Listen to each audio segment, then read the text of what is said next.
내 돈이 곧 내 아들 돈이야. 넌 이제 우리 집 사람 아니니? 신우이의 승진 파티. 800만 원어치의 대게를 시키더니 신우이는 카드를 안 가져왔다며 제게 계산을 떠넘겼습니다.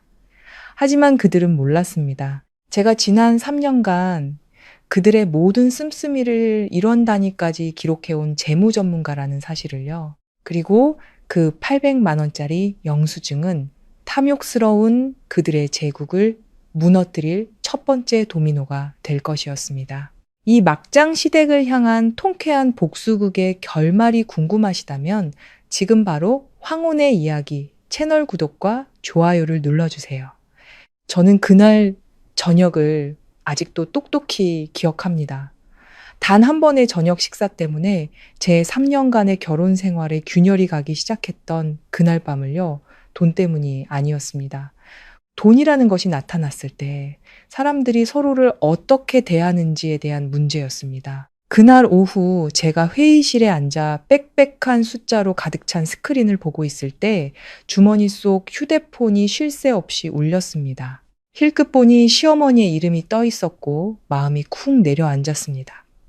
저는 양해를 구하고 밖으로 나가 전화를 받았습니다. 복도로 나서자마자 전화기 너머로 날카로운 시어머니의 목소리가 들려왔습니다. 너 지금 어디니?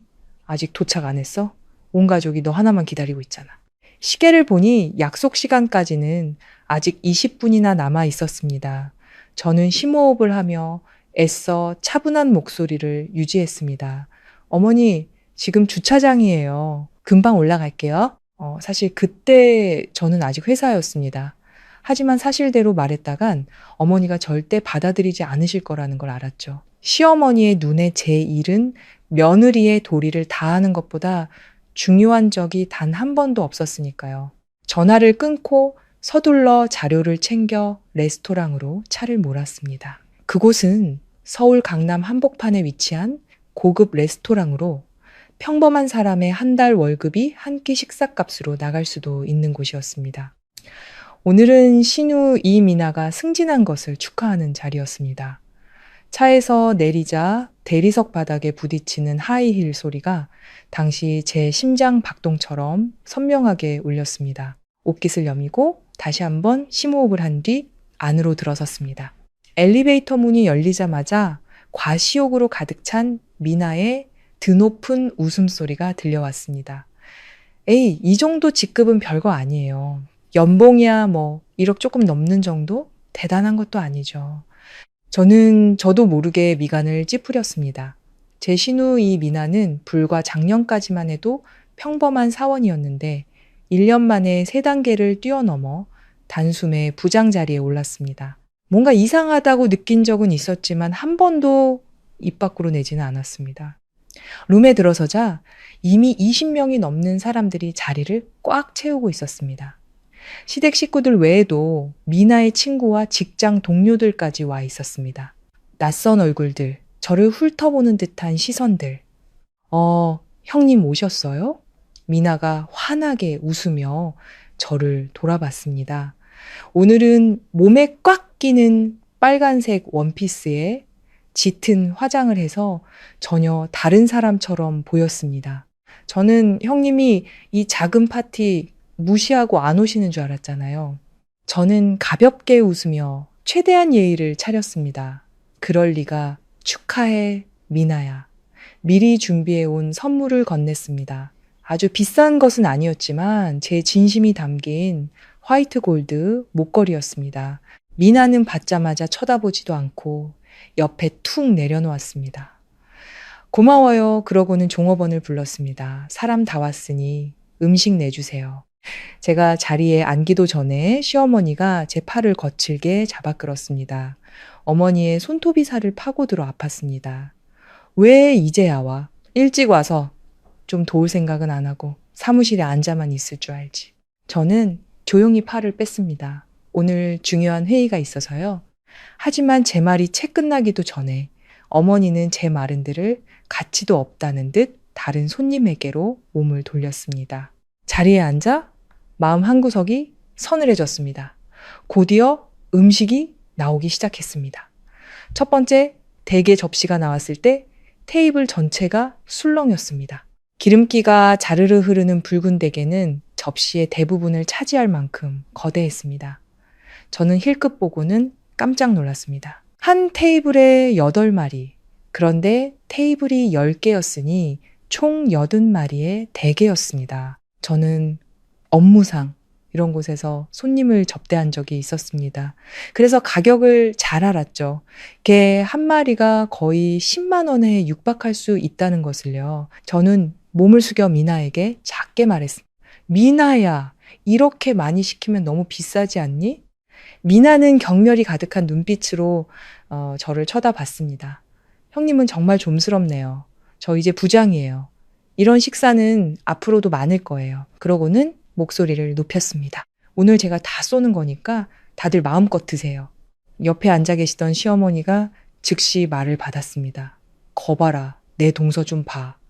너보다 어린데 몇 배는 더 잘나지 않았니? 저는 침묵했습니다. 할 말이 없어서가 아니라 그런 말에 너무나 익숙해졌기 때문이었습니다. 식사는 3시간 넘게 이어졌습니다.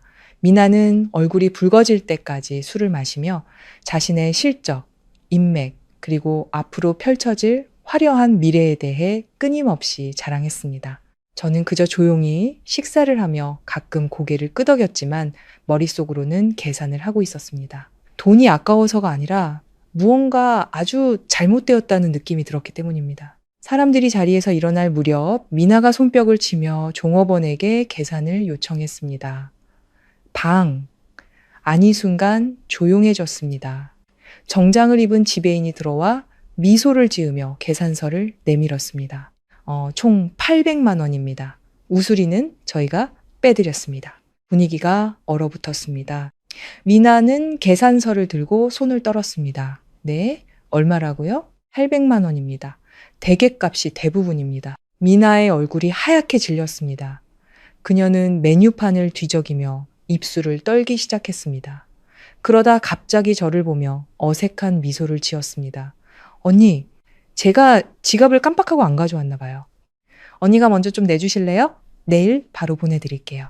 방 안의 모든 시선이 즉시 제게로 쏠렸습니다. 시어머니가 곧바로 거들었습니다. 그래, 네가 먼저 내라. 너 금융권에서 일하니까 돈은 언제나 있잖니. 저는 천천히 젓가락을 내려놓고 주위를 둘러보았습니다. 미나의 명품 가방은 열려 있었고 그 안에는 지갑이 선명하게 보였습니다.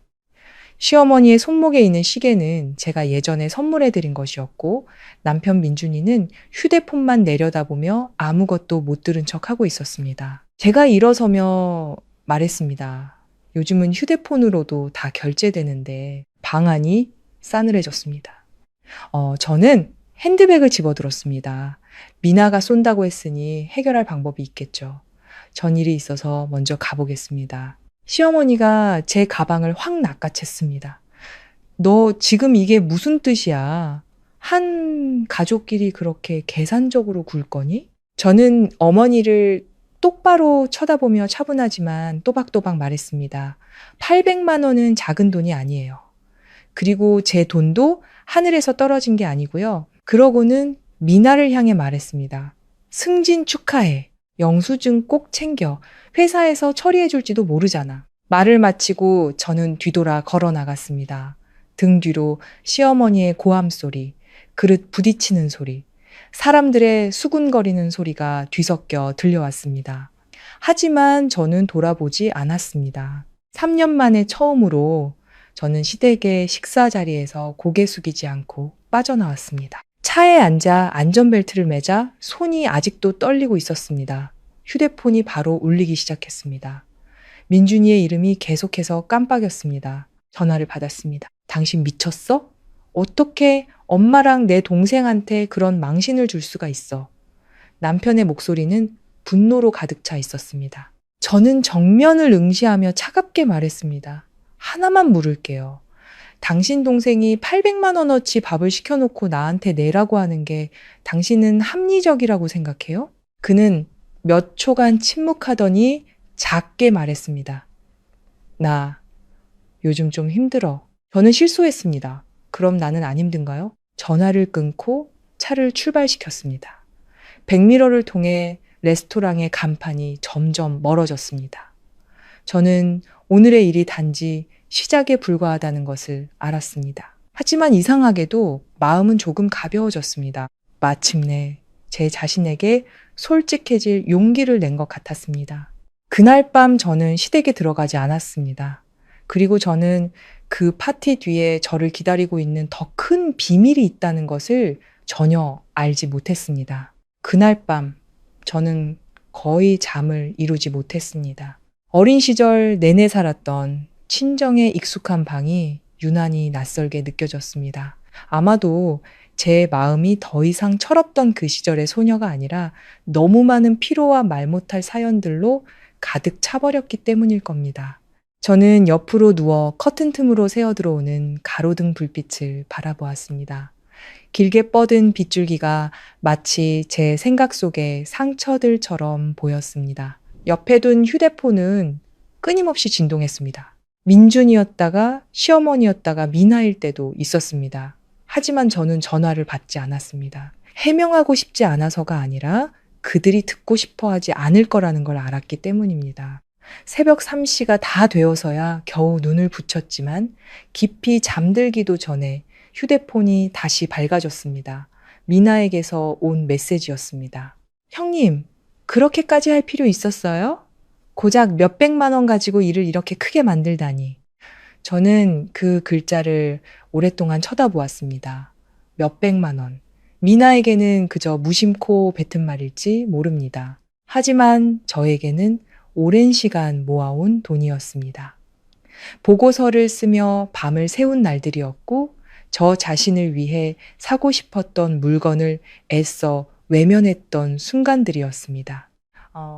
저는 채팅창을 열어 네 월급은 한 달에 얼마니? 라고 입력했습니다. 하지만 이내 멈추고 지워버렸습니다. 그럴 필요가 없었습니다. 남의 돈을 당연하게 여기는 사람들에게는 어떤 설명도 무의미했으니까요. 휴대폰을 내려놓고 일어나 컴퓨터를 켰습니다.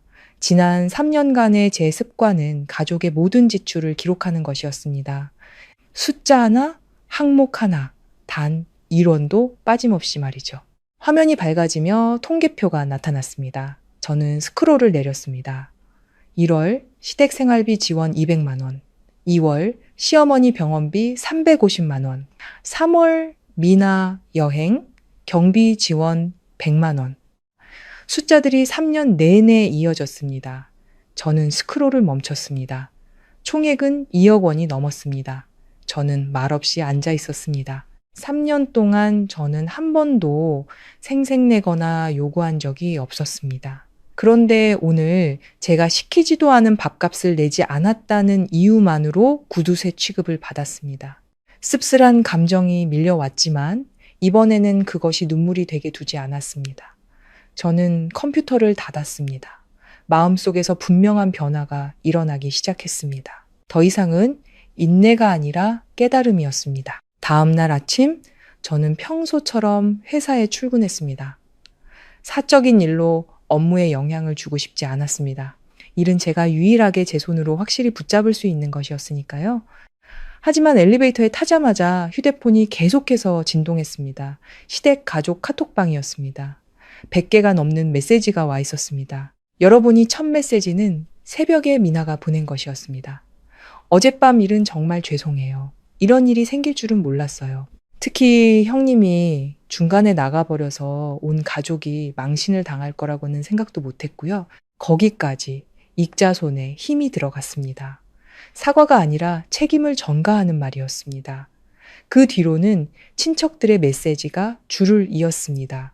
작은 일을 왜 이렇게 크게 만들어? 한 가족끼리 너무 계산적인 거 아니야. 민준아, 네 아내 교육 좀 다시 시켜라. 엘리베이터 안에서 머리끝까지 뜨거운 기운이 치솟는 것 같았습니다. 엘리베이터 문이 열리고 저는 밖으로 나와 심호흡을 했습니다. 그리고 휴대폰의 녹음 파일을 열었습니다. 어젯밤 미나가 파티, 중간에 잔을 들고 똑똑히 말했던 녹음이었습니다. 오늘 제가 다 쏘는 거니까 다들 마음껏 드세요. 저는 그때부터 녹음을 하고 있었습니다. 계산적이었기 때문이 아닙니다. 제 자신을 지켜야 한다는 것에 익숙해졌기 때문입니다. 저는 그 녹음 파일을 그룹 채팅방에 올리고 단 한 줄만 덧붙였습니다. 미나가 쏜다고 해서 다시 한번 알려드려요. 그리고는 알림을 껐습니다. 더 이상 설명하지도 논쟁하지도 않았습니다. 이해할 사람은 이해할 것이고 이해하고 싶지 않은 사람에게는 무슨 말을 해도 소용없다는 것을 알았기 때문입니다. 그날 오전 내내 저는 일에만 몰두했습니다. 점심때가 되어 휴대폰을 열어보니 채팅방은 조용해져 있었습니다. 아무도 더 이상 말을 하지 않았습니다. 대신 민준이에게서 온 부재중 전화가 20통이 넘게 찍혀 있었습니다. 제가 다시 걸기도 전에 안내 데스크에서 전화가 왔습니다. 팀장님, 가족분께서 밑에 와 계신데 꼭 뵙고 싶다고 하십니다. 순간 불길한 예감이 들었습니다. 누구요? 네, 시어머님이십니다. 저는 몇 초간 침묵하다가 자리에서 일어났습니다. 제가 지금 바쁘다고 전해주세요. 네. 그런데 기다리시겠다고 하셔서요. 눈을 감았습니다. 이 일이 이렇게 간단히 끝나지 않을 것임을 직감했습니다. 저는 재킷을 바로 하고 아래층으로 내려갔습니다. 시어머니는 로비 중앙에 앉아 계셨습니다. 제가 사드렸던 고운 한복을 입고 계셨지만 눈빛에는 조금의 온기도 없었습니다. 저를 보자마자 어머니는 벌떡 일어났습니다. 네가 참 잘났구나. 목소리는 크지 않았지만 주변 사람들의 주의를 끌기에 충분히 날카로웠습니다. 네가 그런 짓을 할 줄은 정말 몰랐다. 저는 차분한 목소리를 유지했습니다. 어머니, 하실 말씀 있으시면 집에 가서 하시죠. 집? 어머니가 비웃었습니다. 네가 아직도 거길 집이라고 생각은 하니? 저는 대답하지 않았습니다. 어머니가 다가와 목소리를 낮췄습니다. 너 도대체 원하는 게 뭐야? 네가 옳다는 걸 증명하고 싶은 거니? 저는 어머니의 눈을 똑바로 쳐다봤습니다. 저는 단지 제 일이 아닌 일에 휘말리고 싶지 않을 뿐이에요. 어머니는 몇 초간 침묵하더니 갑자기 말투를 바꿨습니다.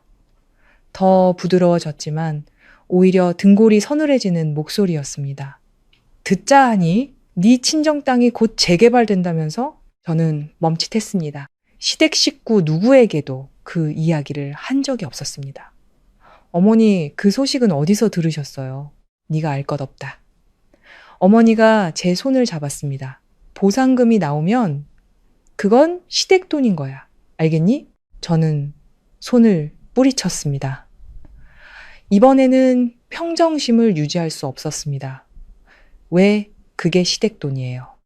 어머니는 마치 제가 아주 말도 안 되는 소리를 했다는 듯이 저를 쳐다봤습니다. 네가 민준이한테 시집 왔으니 너는 우리 집 사람이고 네 돈도 곧 걔 돈인 거지. 저는 그 자리에 서서 마치 누군가에게 따귀를 세게 맞은 듯한 기분이었습니다. 육체적인 고통이 아니라 그 사고방식이 주는 고통이었습니다. 3년 동안 저는 시댁에 녹아들기 위해 며느리의 역할을 다하기 위해 최선을 다했습니다. 하지만 그들의 눈에 저는 한 번도 가족이었던 적이 없었습니다. 그저 걸어다니는 지갑이었을 뿐입니다. 저는 심호흡을 하고 천천히 말했습니다. 어머니, 여긴 제 회사예요. 여기서 소란 피우고 싶지 않아요. 어머니는 저를 보며 눈빛이 차가워졌습니다. 너 변했구나. 저는 부정하지 않았습니다. 네, 저 변했어요. 저는 뒤돌아 걸었습니다. 다시는 돌아보지 않았습니다. 이번에는 더 이상 죄책감이 들지 않았습니다. 오직 한 가지 생각만이 머릿속을 맴돌았습니다. 내가 변하지 않으면 평생 이용만 당하며 살겠구나. 그리고 저는 이 이야기가 아직 끝나지 않았다는 것을 알았습니다. 회사 로비에서의 만남 이후 저는 더 이상 제 자신을 속이는 습관을 버렸습니다. 모든 것을 똑바로 보기 시작했습니다. 명확하게, 냉정하게, 그리고 제 자신에게 조금은 더 잔인하게 말입니다. 그날 오후 일에 집중하려 했었지만 머릿속에서는 시어머니의 말이 계속 맴돌았습니다. 네 돈도 곧 걔 돈인 거지. 그 말은 크지 않았지만 제가 지난 3년간 믿어왔던 모든 것을 산산조각 내기에 충분했습니다. 저는 그저 제가 착하게 살고 올바르게 행동하면 언젠가는 가족으로 인정받을 수 있을 거라고 생각했습니다. 하지만 사람들은 제가 어떻게 사느냐를 보는 것이 아니라 제가 그들에게 얼마를 줄 수 있느냐만 보고 있었다는 것을 깨달았습니다. 퇴근 시간이 다 되어 재무 보고서를 검토하고 있을 때 휴대폰이 울렸습니다. 민준이었습니다. 저는 화면을 몇 초간 바라보다가 전화를 받았습니다. 일 끝났어? 그의 목소리는 어젯밤처럼 날카롭지는 않았지만 그렇다고 부드럽지도 않았습니다. 아니, 아직 일이 좀 남았어. 그는 잠시 침묵하더니 말했습니다. 나 지금 당신 회사 밑에 와 있어. 저는 멈칫했습니다. 여긴 어쩐 일이야? 얘기 좀 하고 싶어서. 창밖을 보니 하늘이 어둑어둑해지고 있었습니다. 저는 이 대화가 조만간 반드시 필요하다는 것을 알았습니다. 10분만 기다려. 전화를 끊고 서류를 정리했지만 마음은 무거웠습니다. 두려워서가 아니라 제가 이 결혼을 예전처럼 지키고 싶은지 더 이상 확신할 수 없었기 때문입니다.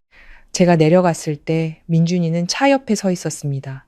셔츠는 구겨져 있었고 눈 밑에는 다크서클이 선명했습니다.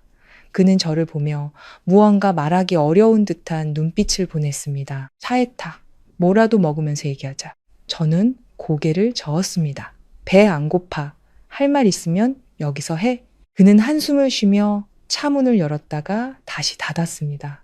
아직도 어제 일 때문에 화났어? 저는 그를 똑바로 쳐다봤습니다. 당신은 그게 단지 어제 하루의 일이라고 생각해? 그는 침묵했습니다. 저는 말을 이었습니다. 민준 씨, 하나만 물을게.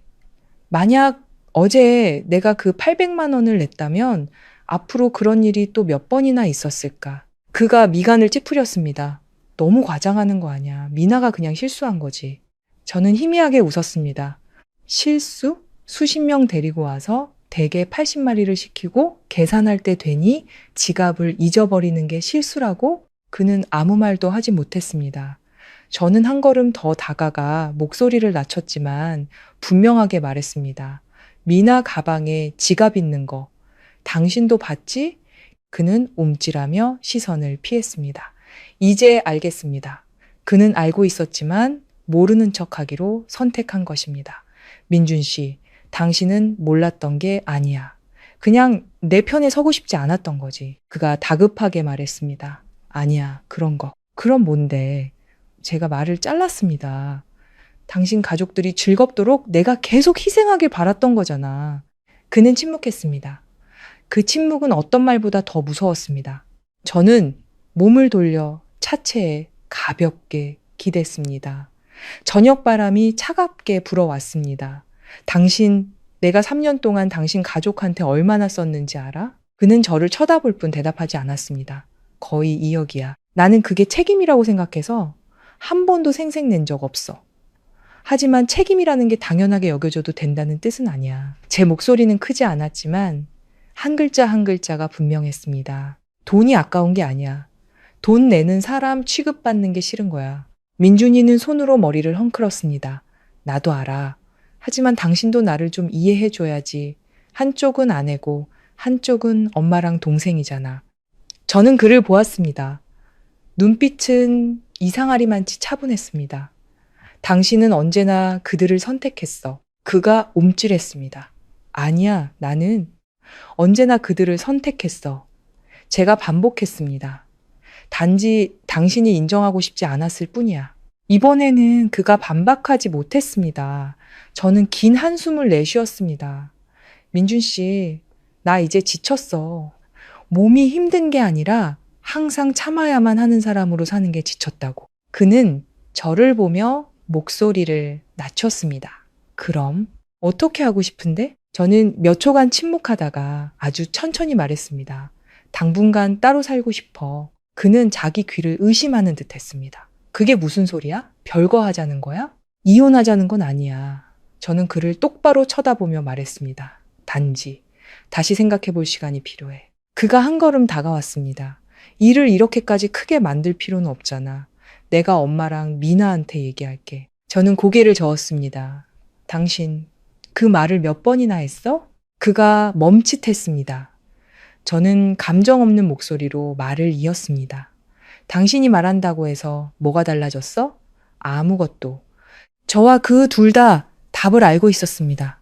바람이 더 세게 불어 마른 나무잎 몇 개를 길 위로 굴렸습니다. 문득 마음속의 모든 것이 조금 가벼워지는 것을 느꼈습니다. 더 이상 속이지 않고, 더 이상 기대하지 않으니 모든 것이 명확해졌습니다. 당분간 친정애가 있을게. 그가 제 손을 잡았습니다. 하지 마. 저는 그의 손을 내려다 보았습니다. 예전 같았으면 그가 이렇게 손을 잡는 것만으로도 마음이 약해졌을 겁니다. 하지만 지금은 저는 조용히 손을 뺐습니다. 민준 씨, 내가 떠나지 않으면 내가 더 잘 살 수 있는지 영원히 알 수 없을 거야. 그는 가만히 서 있었습니다. 더 이상 붙잡지도 말리지도 않았습니다. 저는 뒤돌아 걸었습니다. 한 걸음 한 걸음이 느렸지만 단호했습니다. 그날 밤 저는 짐을 챙기러 시댁으로 돌아갔습니다. 익숙했던 집이 문득 낯설게 느껴졌습니다. 시어머니는 거실에 앉아 계시다가 제가 들어오는 것을 보고는 흥 하고 콧방귀를 뀌었지만 아무 말도 하지 않았습니다. 미나는 소파에 앉아 과일을 먹으며 휴대폰을 보고 있다가 저를 힐끗 보고는 비웃었습니다. 형님, 오셨네요? 와, 다 풀렸어요?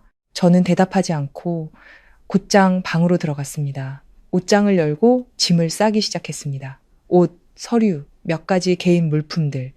생각보다 많지 않았습니다. 여기서 3년을 살았지만 진정으로 제 것이라고 할 만한 것은 거의 없었습니다. 민준이가 문가에 서서 저를 보고 있었습니다. 정말 결정한 거야? 저는 마지막 옷을 접어 여행 가방에 넣었습니다. 그는 침묵했습니다. 저는 가방 지퍼를 잠그고 그를 돌아보았습니다. 내가 떠나는 건 당신에 대한 감정이 없어져서가 아니야. 저는 천천히 말했습니다. 더 이상 이렇게 살고 싶지 않기 때문이야. 그는 고개를 숙인 채 아무 말도 하지 않았습니다. 저는 여행 가방을 끌고 밖으로 나갔습니다. 거실을 지나갈 때 시어머니가 말했습니다. 갈 거면 아주 가버려. 다시는 돌아올 생각 말고. 저는 잠시 멈칫했다가 계속 걸었습니다. 뒤돌아보지 않았습니다. 문이 제 등 뒤로 닫혔습니다. 오래된 장 하나가 그렇게 닫혔습니다. 하지만 저는 앞으로의 일들이 이제 막 시작되었다는 것을 알았습니다. 제가 시댁을 나온 그날 밤 이후 제 삶은 이상할 정도로 고요해졌습니다. 밥하라고 재촉하는 전화도, 이유 없는 잔소리도, 문턱을 넘을 때마다 말 한마디, 행동 하나 조심해야 했던 압박감도 사라졌습니다. 하지만 그 고요함이 온전한 평온을 의미하지는 않았습니다. 마치 태풍이 지나간 뒤 모든 것이 잠잠해졌지만 땅속은 여전히 미세하게 흔들리고 있는 것과 같았습니다. 저는 다시 익숙한 생활 리듬으로 돌아왔습니다. 아침에 출근하고 저녁에는 친정어머니가 차려주신 간단한 저녁을 먹고 다시 컴퓨터를 켜고 일을 했습니다. 어머니는 많은 것을 묻지 않으셨습니다. 단 한 번 제 옆에 앉아 조용히 물으셨습니다. 괜찮니? 저는 고개를 끄덕였습니다. 괜찮아요.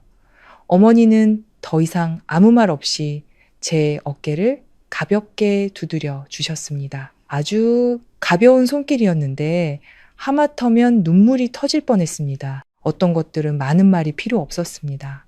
그저 올바른 사람이 곁에 있어주는 것만으로 충분했습니다. 사흘 뒤 모든 것이 변하기 시작했습니다. 그날 아침 회사에 도착하자마자 옛 동료인 지혜에게서 메시지가 왔습니다. 지혜는 현재 미나가 다니는 회사에서 일하고 있었습니다. 너 미나 씨 일 들었어? 저는 멈칫했습니다. 무슨 일? 답장은 금방 왔습니다. 회사에서 지금 난리 났어. 미나 씨 계속 불려다니면서 조사받고 있대. 듣자 하니 부사장이랑 관련 있다던데. 메시지를 읽고 나자 마음이 가라앉았습니다. 이전에 가졌던 의심들이 서서히 모습을 드러내는 것 같았습니다. 저는 바로 답장하지 않았지만 머릿속에서는 흩어져 있던 조각들이 맞춰지기 시작했습니다. 미나의 너무 빠른 승진, 생각 없이 돈을 쓰는 방식, 그리고 비정상적일 정도로 자신만만했던 태도, 그 모든 것이 그냥 얻어진 것이 아니었습니다. 점심 때 급하게 도시락을 먹고 있는데 휴대폰이 다시 울렸습니다. 민준이의 번호였습니다. 저는 잠시 망설이다가 전화를 받았습니다. 지금 어디야? 회사. 그의 목소리는 평소보다 다급해 보였습니다. 미나한테. 일이 생겼어. 저는 침묵했습니다. 무슨 일인데? 그가 목소리를 낮췄습니다. 회사에서 조사를 받고 있대. 불투명한 자금 수수와 관련이 있다나 봐. 저는 잠시 눈을 감았습니다. 역시 사실이었습니다. 알고 있었어. 민준이가 놀랐습니다. 알고 있었다고? 전부터 이상하다고 생각했어. 그는 몇 초간 침묵하더니 작게 말했습니다. 지금 엄마가 난리가 나셨어. 미나는 아침부터 연락이 잘 안 되고 저는 아무 말도 하지 않았습니다. 관심이 없어서가 아니라 제가 어떤 입장을 취해야 할지 몰랐기 때문입니다. 집에 한번 와줄 수 없을까? 민준이가 목소리를 낮추며 말을 이었습니다. 엄마가 너무 불안해하셔. 저는 손에 힘을 주었습니다. 내가 돌아가길 바라는 이유가 뭔데? 나도 잘 모르겠어. 그냥 엄마가 계속 당신을 찾으셔서 저는 가볍게 웃었습니다. 즐거움이 없는 웃음이었습니다. 돈 내야 할 때도 나를 부르고 문제 생겼을 때도 나를 부르네. 그런 거 아니야. 그럼 뭔데? 그는 대답하지 못했습니다. 저는 긴 한숨을 내쉬었습니다. 안 갈 거야. 전화기 저편은 조용했습니다. 이윽고 그가 나직이 말했습니다. 알았어. 하지만 저는 그가 이해하지 못했다는 것을 알았습니다. 그날 오후 제 업무는 여러 번 중단되었습니다. 집중력을 잃어서가 아니라 시댁 가족 채팅방에 계속해서 메시지가 올라왔기 때문입니다. 하지만 이번에는 아무도 저를 비난하지 않았습니다. 대신 걱정이 가득했습니다. 미나가 법무팀에 불려갔대. 누가 제보했다던데 회사에서 계좌를 확인하고 있나 봐. 저는 한 줄 한 줄 읽으며 마음이 무거워졌습니다. 미나가 안쓰러워서가 아니라 이 일이 터지면 그 파장이 작지 않을 것임을 알았기 때문입니다. 저녁 무렵 지혜에게서 전화가 왔습니다. 그녀의 목소리는 낮았지만 분명했습니다. 일이 커졌어. 구체적으로 어떻게? 미나 씨 부사장이랑 깨끗한 관계가 아니었어. 저는 침묵했습니다. 무슨 말인지 알지? 그러니까 부적절한 관계였는데 그걸 누가 알아챈 거야. 부사장 부인이 회사에 사람들 데리고 와서 난리를 쳤대. 저는 휴대폰을 꽉 쥐었습니다. 그래서 지금은 회사에서 내부 감사 중이야. 아마 직위 해제될 가능성이 높아. 저는 아무 말도 하지 않았습니다. 마음속에서 무언가 쿵 하고 떨어지는 느낌이었습니다. 놀라움이 아니라 확인이었습니다. 그리고 하나 더. 지혜가 말을 이었습니다. 미나 씨 어떤 투자 프로젝트에 관련되어 있는데 그것도 좀 불투명하다고 하더라고. 저는 눈을 떴습니다. 무슨 프로젝트? 자세히는 모르겠는데 고수익을 보장하는 일종의 작은 모집 같은 거라고들 해. 심장이 세차게 뛰었습니다. 흥신개발 아니야? 맞아. 어떻게 알았어? 저는 대답하지 않았습니다. 등골이 서늘해지는 것을 느꼈습니다. 흥신개발. 시어머니 생신 파티 때 미나가 언급했던 그 이름. 수익률이 확실하다며 자랑했던 바로 그 프로젝트. 저는 똑똑히 기억하고 있었습니다. 그때 이미 뭔가 이상하다고 느꼈으니까요. 전화를 끊고 잠시 가만히 앉아 있다가 컴퓨터를 켜고 예전 자료들을 찾아보았습니다. 저는 금융업계에 종사하고 있어서 그런 이름들이 낯설지 않았습니다. 구조만 봐도 문제가 있다는 것을 알 수 있었습니다. 그리고 만약 미나가 정말로 여기에 엮였다면 단순히 직장을 잃는 것에서 그치지 않고 더 심각한 상황에 처할 수도 있었습니다. 그날 저녁 집에 막 도착했을 때 다시 전화가 울렸습니다. 민준이었습니다. 이번에 그의 목소리는 완전히 달랐습니다. 조급함도 짜증도 없이 오직 피로만이 남아 있었습니다. 서연아. 그가 잠시 말을 멈췄습니다. 미나, 직위 해제됐어. 저는 눈을 감았습니다. 엄마가 계속 울고 계셔. 저는 무슨 말을 해야 할지 몰랐습니다. 잠시 후 그가 말을 이었습니다. 집에. 와줄 수 없을까? 그의 목소리는 거의 애원하는 것처럼 낮았습니다. 저는 문가에 서서 아직 열쇠를 손에 쥔 채였습니다. 마음속에서 책임감과 자존심이 충돌했습니다. 마침내 제가 물었습니다. 내가 어떤 자격으로 돌아가길 바라는 거야? 그는 오랫동안 침묵하다가 말했습니다. 내 안의 자격으로. 저는 희미하게 웃었습니다. 이번에는 씁쓸함이 섞여 있었습니다. 당신 아내는 당신이 지켜줘야 할 사람이야, 지금까지. 당신은 그걸 해낸 적 있어? 전화기 저편에서는 더 이상 아무 소리도 들리지 않았습니다. 저는 전화를 끊고 집 안으로 들어가 문을 닫았습니다. 제가 무정해서가 아니었습니다. 어떤 일들은 스스로 책임져야만 한다는 것을 알았기 때문입니다. 그날 밤 저는 오랫동안 홀로 앉아 있었습니다. 불도 켜지 않은 채 창밖만 바라보았습니다. 도시는 여전히 밝았지만 제 마음속은 분명했습니다. 태풍은 이제 막 시작되었을 뿐이라고. 그 후 며칠 동안 제 삶은 평온함과 긴장감이 공존하는 상태였습니다. 평온한 이유는 더 이상 그 집에 살지 않으면서 비난을 듣거나 억지 웃음을 지으며 손해를 감수할 필요가 없어졌기 때문입니다. 하지만 긴장되는 이유는 아직 끝나지 않은 일들이 조용히 쌓여가고 있다는 것을 알기 때문이었습니다. 마치 해안으로 밀려오기 직전에 거대한 파도처럼 말입니다. 사흘째 되던 날 아침. 회의 중에 휴대폰이 계속해서 진동했습니다. 힐끗 보니 민준이의 이름이 떠 있었습니다. 한 번이 아니라 대여섯 번 연속으로 온 전화였습니다. 저는 양해를 구하고 밖으로 나갔습니다. 전화를 받자마자 거의 평정을 잃은 듯한 그의 다급한 목소리가 들려왔습니다. 지금 어디야? 회사. 밖으로 나와서 얘기 좀 할 수 있을까 나. 지금 근처에 와 있어. 저는 잠시 침묵했습니다. 그의 목소리는 평소와 완전히 달랐습니다. 고집스러움 대신 당혹감이 가득했습니다. 회사 맞은편 카페로 와. 바로 내려갈게. 10분 뒤 저는 카페에 들어섰습니다. 민준이는 가장 안쪽 구석에 앉아 있었습니다. 머리는 헝클어져 있었고 셔츠 단추는 다 잠그지 않았으며 눈은 충혈되어 있었습니다. 보기만 해도 큰일이 터졌다는 것을 알 수 있었습니다. 저는 맞은편에 앉았습니다. 무슨 일이야? 그는 저를 보며 입술을 몇 번 달싹이다가 겨우 입을 열었습니다. 엄마가 집문서를 담보로 대출받으셨어. 저는 멈칫했습니다. 뭘 담보로? 어머니 명의로 된 예전 집. 가슴에 무언가 강하게 부딪히는 느낌이었습니다. 뭐 하려고? 그가 마른 침을 삼켰습니다. 미나가 말했던 그 프로젝트에 투자하려고. 저는 잠시 눈을 감았습니다. 일이 제가 생각했던 것보다 훨씬 더 멀리 가버렸다는 것을 깨달았습니다. 얼마나? 5천만 원. 저는 눈을 뜨고 그를 똑바로 쳐다봤습니다. 당신, 이 사실 언제부터 알고 있었어? 그가 고개를 숙였습니다. 어젯밤에. 그리고 나한테 말 안 했고. 그는 저를 쳐다보지 못했습니다. 문제가 생길 거라고는 생각 못했어. 저는 실수했습니다. 아주 희미한 웃음이었습니다. 문제가 없을 거라고? 민준 씨, 그런 걸 뭐라고 부르는지 알아? 그가 침묵하자 제가 말했습니다. 사기라고 불러. 제가 과장하는 것이 아니라 너무나 잘 알고 있었기 때문입니다. 그가 주먹을 꽉 쥐었습니다. 하지만 미나는 확실하다고 했어. 계약서도 있다고. 당신 계약서 봤어? 그가 고개를 저었습니다. 저는 긴 한숨을 내쉬었습니다. 그런데도 믿었어?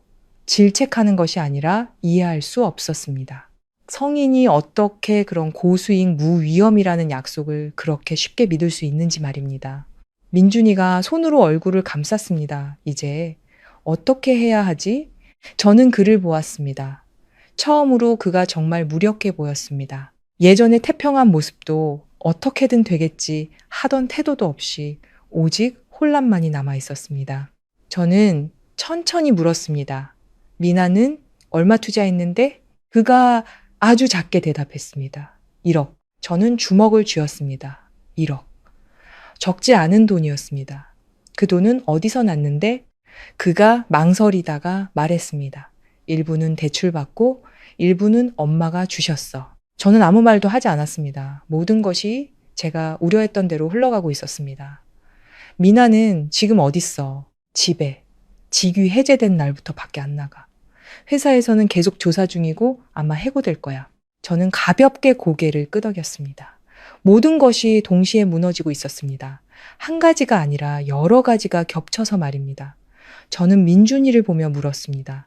내가 뭘 도와주길 바라는 거야? 그가 고개를 들었습니다. 눈빛에 희미한 희망이 서려 있었습니다. 그 계약서 좀 봐줄 수 있을까?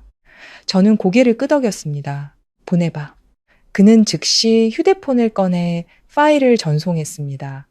파일을 열어 몇 줄만 읽어봐도 문제가 보였습니다. 깊이 분석할 필요도 없이 그들이 명시한 보장 수익률 방식만 봐도 충분했습니다. 저는 휴대폰을 내려놓았습니다. 이거 가짜 계약서야. 민준이가 굳었습니다. 확실해? 저는 그를 똑바로 쳐다봤습니다. 입금 계좌가 개인 명예인 거 봤어? 그가 움찔했습니다. 제대로 된 회사가 개인 계좌로 돈을 받는 경우가 어디 있어? 그는 침묵했습니다. 계약서상의 회사 이름이랑 직인도 일치하지 않아 저는 하나하나 차근차근 짚어주었습니다. 그리고 가장 중요한 건 투자자를 보호하는 조항이 단 하나도 없어. 더 말할 필요도 없이 그도 이해했습니다. 민준이는 오랫동안 말없이 앉아 있다가 물었습니다. 아직 수습할 수 있을까? 저는 가볍게 고개를 저었습니다. 돈이 아직 다 넘어가지 않았다면 희망이 있었겠지만 그는 걱정스러운 눈빛으로 저를 보았습니다. 이미 전부 보냈어. 저는 살짝 눈을 감았습니다. 이제 돌아올 수 없는 강을 건넌 것입니다. 카페 안은 여전히 사람들로 붐볐습니다. 대화 소리, 컵 부딪히는 소리가 들려왔지만 그 순간 저는 주위의 모든 것이 침묵하는 것처럼 느껴졌습니다. 오직 우리 두 사람과 바꿀 수 없는 진실만이 남아 있었습니다. 잠시 후 민준이가 아주 작게 말했습니다. 엄마는 아무것도 모르셔. 저는 눈을 떴습니다. 무슨 뜻이야? 미나가 안전한 투자라고 해서 엄마는 그걸 믿고 집문서를 맡기신 거야. 저는 그를 보았습니다. 그럼 돈을 잃으면 누가 책임지게 되는 거지? 그는 대답하지 않았지만 저는 답을 알았습니다. 시어머니 그리고 아마도 제가 아직 그 집에 있었다면 저였을 겁니다. 머릿속을 스치는 생각에 등골이 오싹해졌습니다. 만약 그날 제가 집을 나오지 않았다면 오늘 이 문제를 해결해야 할 사람으로 제가 끌려 들어왔을지도 모릅니다. 저는 자리에서 일어났습니다. 나 회사에 돌아가 봐야 해. 민준이가 다급하게 말했습니다. 안 도와줄 거야? 저는 그를 보며 차분하게 말했습니다. 나는 이미 도와줬어. 이제 당신이 스스로 해결해야 할 시간이야. 그가 굳었습니다. 하지만 민준 씨, 제가 말을 잘랐습니다. 이건 당신 가족의 선택이었지. 내 선택이 아니었어. 그는 무언가 말하려는 듯했지만 이내 포기했습니다. 저는 망설임 없이 뒤돌아 걸었습니다. 카페를 나서자 깊은 숨을 내쉬었습니다. 바람은 아직 덥지 않았지만 저는 추위를 느꼈습니다.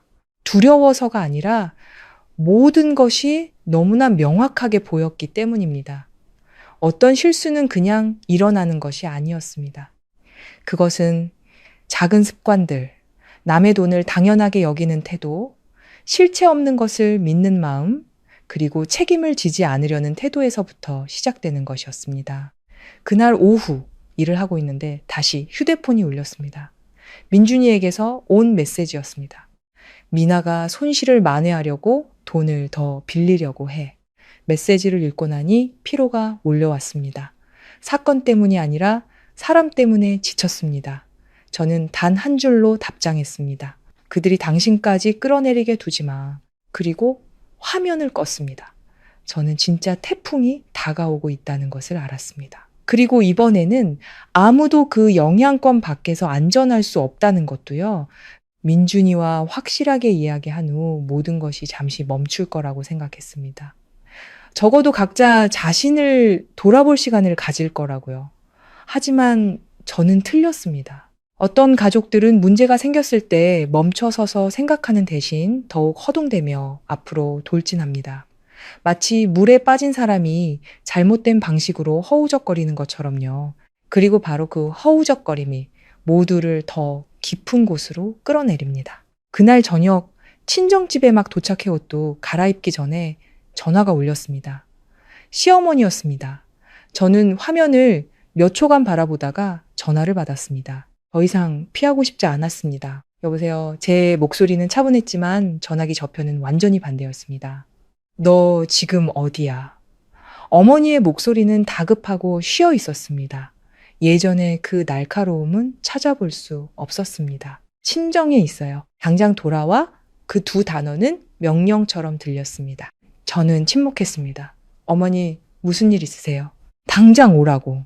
어머니가 다시 말했습니다. 이번에는 거의 고함에 가까웠습니다. 집안이 지금 난리가 났는데 며느리라는 애가 어떻게 모른 척하고 있을 수가 있어? 저는 주먹을 살짝 쥐었습니다. 익숙한 느낌이었습니다. 무슨 일이 생길 때마다 저를 당연히 해결사로 여기는 그 방식. 저는 천천히 말했습니다. 무슨 일인지 전화로 말씀해 주실 수 있으세요? 전화기 저편은 잠시 조용해졌습니다. 이윽고 어머니의 목소리가 낮아졌지만 여전히 긴장감이 가득했습니다. 돈 받으러 사람들이 찾아왔어. 심장이 쿵 내려앉았습니다. 누가요? 그 투자회사 놈들. 저는 눈을 감았습니다. 결국 올 것이 온 것입니다. 얼마나요? 원금 5천만 원의 이자까지. 지금 6천만 원을 달라고 해. 저는 눈을 뜨고 여전히 차분한 목소리를 유지했습니다. 계약서에 중도 상환 조항이 있었나요? 몰라. 어머니가 거의 소리쳤습니다. 지금 그놈들이 문 앞에 와 있단 말이야. 당장 와. 저는 침묵했습니다. 할 말이 없어서가 아니라 생각하고 있었습니다. 만약 내가 돌아가면 나는 어떤 위치에 서게 될까? 해결사? 아니면 함께 끌려 들어가는 사람? 민준 씨는요, 여기 있어. 그럼 민준 씨가 처리하면 되잖아요. 뭘 처리해? 어머니의 목소리가 높아졌습니다. 걔가 뭘 한다고? 너는 금융권에서 일하니까 방법을 알 거 아니야? 저는 희미하게 웃었습니다. 아주 가볍지만 차가운 웃음이었습니다. 제가 금융을 공부한 건 남의 빚을 대신 갚아주기 위해서가 아니에요. 전화기 저편이 얼어붙었습니다. 저는 말을 이었습니다. 조언은 해드릴 수 있어요. 하지만 돌아가지는 않을 거예요. 제가 무정해서가 아니었습니다. 제가 그 문턱을 넘는 순간 모든 것이 단순한 조언으로 끝나지 않을 것임을 알았기 때문입니다. 어머니는 몇 초간 침묵하다가 목소리가 예전처럼 날카로워졌습니다. 네가 안 오면 나중에 후회하지 마라. 저는 대답하지 않고 조용히 말했습니다. 어머니, 이만 끊겠습니다. 그리고 전화를 끊었습니다. 휴대폰을 테이블에 내려놓고 오랫동안 가만히 앉아 있었습니다. 부엌에서 나오신 어머니가 저를 보셨습니다. 무슨 일이니? 저는 고개를 저었습니다. 아무것도 아니에요, 엄마. 하지만 어머니는 더 묻지 않고 제 앞에 물 한 잔을 놓아주셨습니다. 물을 한 모금 마셨습니다. 물은 따뜻했지만 목은 타들어가는 것 같았습니다. 30분쯤 지났을 때 휴대폰이 다시 울렸습니다. 민준이었습니다. 전화를 받자 묻기도 전에 그가 다급하게 말했습니다. 정말 찾아왔어. 몇 명인데? 3명. 아직 소란을 피우진 않는데 뭐? 오늘 돈을 못 받으면 내일은 다른 사람들을 데리고 오겠다고 해. 저는 심호흡을 했습니다. 경찰에 신고했어? 아직? 당장 해. 그가 침묵했습니다. 하지만 이건 개인 간의 거래라고 하던데 제가 말을 잘랐습니다. 중요하지 않아. 그들이 집에 찾아와서 압박을 가하는 순간 당신은 신고할 권리가 있어. 그는 아무 말도 하지 않았습니다. 저는 말을 이었습니다. 그들과 논쟁할 필요 없어. 그냥 녹음하고 영상 찍고 경찰에 신고해. 제 목소리는 차분하고 명확했습니다. 제 직업적 습관이었습니다. 위험 상황에 처했을 때는 침착해야 했습니다. 전화기 저편에서 민준이가 거친 숨을 내쉬었습니다. 당신이 그 사람들이랑 얘기 좀 해줄 수 없을까? 저는 잠시 침묵하다가 말했습니다. 전화 받고 잠시 후 거칠고 딱딱한 남자의 목소리가 들려왔습니다. 여보세요. 저는 가족입니다. 잘 됐네. 그럼 돈 준비해. 그의 말투는 거침없었습니다. 저는 천천히 말했습니다. 저희는 계약서를 다시 검토하고 조항을 대조해 볼 필요가 있습니다. 분쟁이 발생하면 법에 따라 해결할 것입니다. 그가 비웃었습니다. 법? 돈은 받았으니 갚아야지. 갚아야 할 의무를 부정하는 건 아닙니다. 하지만 당신들이 집에 찾아와 압박하는 방식은 옳지 않습니다. 목소리를 높일 필요는 없었습니다. 그저 옳은 말을 할 뿐이었습니다. 전화기 저편이 잠시 조용해졌습니다. 이윽고 그가 말했습니다. 이틀 주지. 그때까지 돈 없으면 후회하게 될 거야. 저는 대답하지 않고 그냥 전화를 끊었습니다. 이런 부류의 사람들에게는 말이 통하지 않는다는 것을 알았습니다. 중요한 것은 대응 방안을 마련하는 것이었습니다. 저는 민준이에게 다시 전화를 걸었습니다. 똑똑히 들었지? 녹음은 했고? 응, 좋아, 보관해둬. 저는 자세를 바로 했습니다. 내일 어머니 모시고 관할 경찰서에 가서 사건을 신고해. 그가 망설였습니다. 그렇게까지 할 필요가 있을까? 있어. 저는 단호하게 말했습니다. 이건 더 이상 당신 가족만의 문제가 아니야. 그가 침묵하다가 작게 말했습니다. 좀 더 도와줄 수 없을까? 저는 바로 대답하지 않았습니다. 창밖을 보니 가로등이 켜져 있었습니다. 도시는 평온했지만 한 가정은 혼란에 빠지기 시작했습니다. 저는 천천히 말했습니다. 내가 할 수 있는 범위 내에서 도와줘. 하지만 한 가지는 기억해야 해. 나는 대신 돈을 갚아주지 않아. 전화기 저편은 오랫동안 조용했습니다. 이윽고 그가 말했습니다. 알았어. 하지만 저는 그가 정말로 이해했는지 확신할 수 없었습니다. 그날 밤 저는 컴퓨터를 켜고 미나가 참여했다는 소위 투자 프로젝트와 관련된 모든 정보를 다시 검토하기 시작했습니다. 대충 훑어보기만 해도 익숙한 패턴이 보였습니다. 뒷사람 돈으로 앞사람에게 이자를 주고 가짜 수익률로 더 많은 사람을 유인하다가 규모가 커지면 사라지는 방식. 저는 한숨을 내쉬었습니다. 놀라워서가 아니라 모든 것이 제 예상과 정확히 일치했기 때문입니다. 휴대폰이 다시 진동했습니다. 민준이에게서 온 메시지였습니다. 엄마가 울고 계셔. 저는 화면을 보았지만 답장하지 않았습니다. 제가 무심해서가 아니라 어떤 눈물은 후회 때문이 아니라 결과 때문에 흘리는 것이라는 걸 알았기 때문입니다. 잠시 후 그가 추가 메시지를 보냈습니다. 미나가 우선 갚으려고 돈을 더 빌리겠다고 해. 저는 주먹을 꽉 쥐고 즉시 다시 전화를 걸었습니다. 똑똑히 들어. 제 목소리는 크지 않았지만 단호했습니다.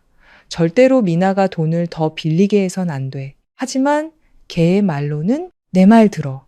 제가 말을 잘랐습니다. 걔는 지금 수렁에 빠지고 있어. 더 빌릴수록 더 깊이 빠져들 뿐이야. 전화기 저편은 조용했습니다. 저는 말을 이었습니다. 당신이 막을 수 없다면 최소한 가다마지는 마. 그가 한숨을 쉬었습니다. 알았어. 전화를 끊고 오랫동안 가만히 앉아 있었습니다. 마음속은 더 이상 복잡하지 않았습니다. 오직 한 가지 생각만이 분명해졌습니다. 태풍은 이미 휩쓸기 시작했고 이번에는 아무도 그 영향권 밖에서 무사할 수 없다는 것을.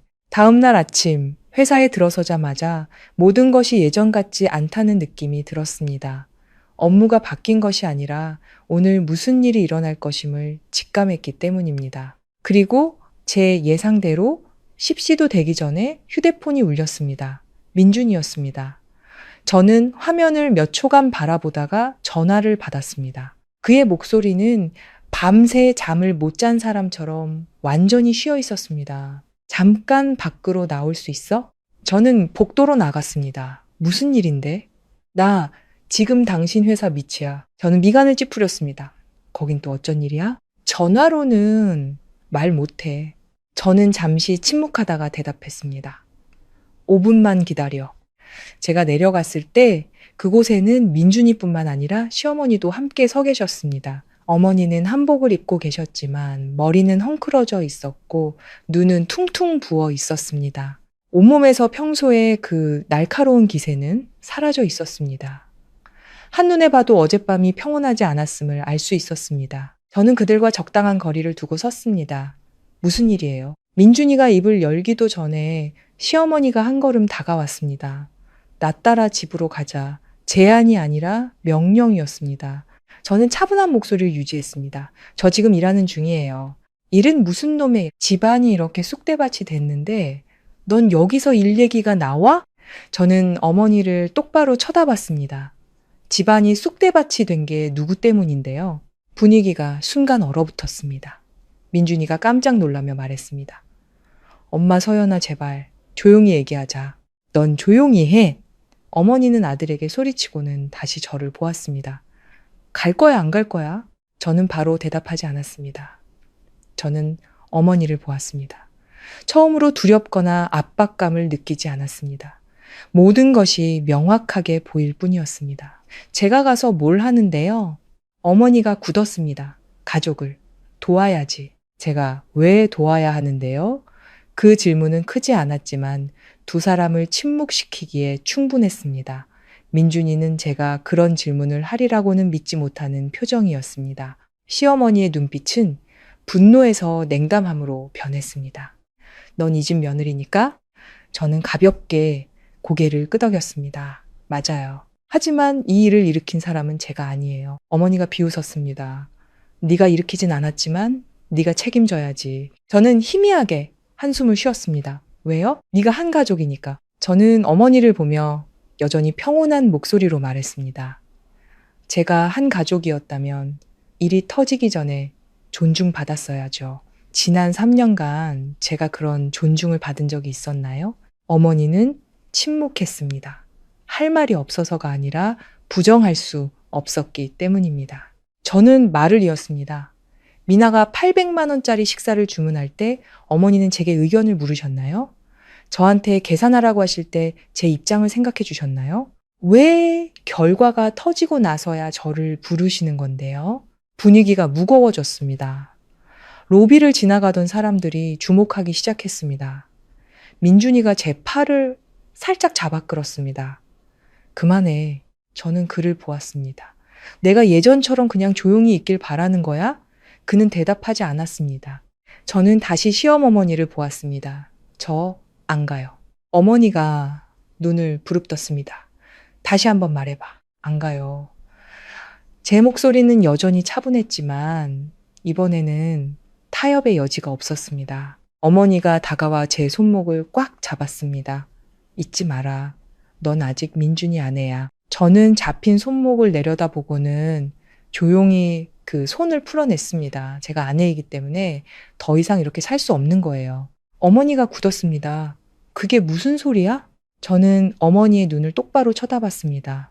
모든 결정에는 제가 배제되면서 그 결과는 제가 책임져야 하는 그런 가족 안에서는 더 이상 살 수 없다는 뜻이에요.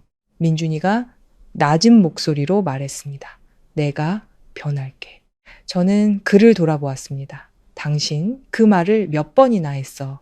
그는 침묵했습니다. 저는 그를 탓하지 않았습니다. 단지 더 이상 믿지 않을 뿐이었습니다. 긴 침묵이 흘렀습니다. 그러다 시어머니가 갑자기 말투를 바꿨습니다. 더 이상 날카롭지 않고 부드러워졌지만 오히려 저를 경계하게 만들었습니다. 집에 가자. 엄마가 아무 말 안 할게. 저는 멈칫했습니다. 마음이 흔들려서가 아니라 이것이 변화가 아닌 또 다른 방식의 압박임을 알았기 때문입니다. 가서요. 어머니가 저를 보았습니다. 같이 해결해야지. 저는 고개를 저었습니다. 아니요. 어머니가 미간을 찌푸렸습니다. 넌 도대체 더 원하는 게 뭐야? 저는 아주 천천히 말했습니다. 저는 모든 것이 명확해지길 원해요. 뭐가 명확해져야 하는데? 자기 돈은 자기가 책임지는 거요. 그 말이 끝나자마자 공기가 얼어붙었습니다. 민준이는 눈을 크게 뜨고 저를 쳐다봤고 시어머니는 분노를 감추지 못했습니다. 너 지금 그 말은 우리를 더 이상 가족으로 생각하지 않겠다는 거니? 저는 직접적으로 대답하지 않았습니다. 저는 단지 남의 빚을 대신 갚아주는 사람으로 취급받고 싶지 않을 뿐이에요. 어머니가 차갑게 웃었습니다. 그래, 잘 됐다. 그리고는 민준이를 돌아보았습니다. 너 봤지? 이게 내 아내다. 민준이는 가만히 서 있었습니다. 제 편을 들지도 반대하지도 않았습니다. 언제나처럼 그저 그 자리에 서 있을 뿐이었습니다. 저는 그 대화 속에서 마지막으로 그를 보았습니다. 화나지도 원망스럽지도 않았습니다. 단지 이해했을 뿐입니다. 어떤 사람들은 나쁘지는 않지만 옳은 것을 지킬 만큼 강하지 못합니다. 그리고 그것 또한 일종의 상처를 주는 방식입니다. 저는 조용히 말했습니다. 저 일하러 올라가 보겠습니다. 그리고 뒤돌아 걸었습니다. 등 뒤에서 아무도 저를 부르거나 붙잡지 않았습니다. 오직 제 구두 소리만이 대리석 바닥 위로 규칙적으로 울려 퍼졌습니다. 한 걸음 한 걸음이 마치 무언가로부터 벗어나는 과정 같았습니다. 엘리베이터에 타서야 저는 숨을 내쉴 수 있었습니다. 피곤해서가 아니라 방금 아주 큰 무언가를 넘어섰기 때문이었습니다. 다툼이 아니라 경계선이었습니다. 처음으로 저는 명확한 경계선을 긋고 물러서지 않았습니다. 그날 오후 민준이에게서 메시지가 왔습니다. 미안해. 단 3글자였지만 저는 오랫동안 그 메시지를 바라보았습니다. 감동에서가 아니라 그 3글자가 어디서 온 것인지 몰랐기 때문입니다. 깨달음에서 온 것일까? 아니면 무력감에서 온 것일까? 저는 답장하지 않고 휴대폰을 내려놓았습니다. 창밖을 보니 하늘은 여전히 푸르렀습니다.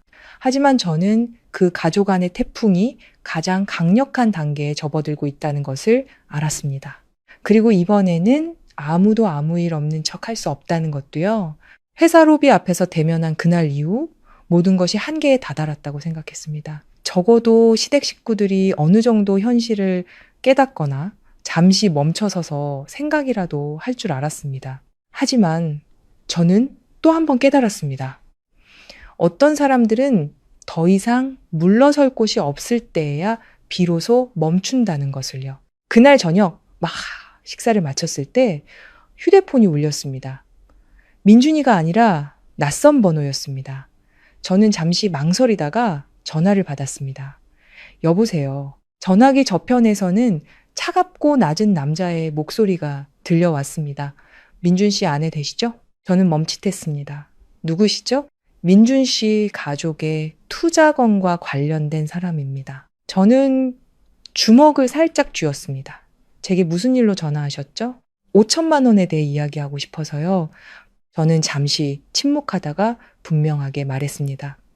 그 돈은 저와 관련이 없습니다. 전화기 저편에서 비웃음 소리가 들렸습니다. 아내인데 어떻게 관련이 없습니까? 저는 차분한 목소리를 유지했습니다.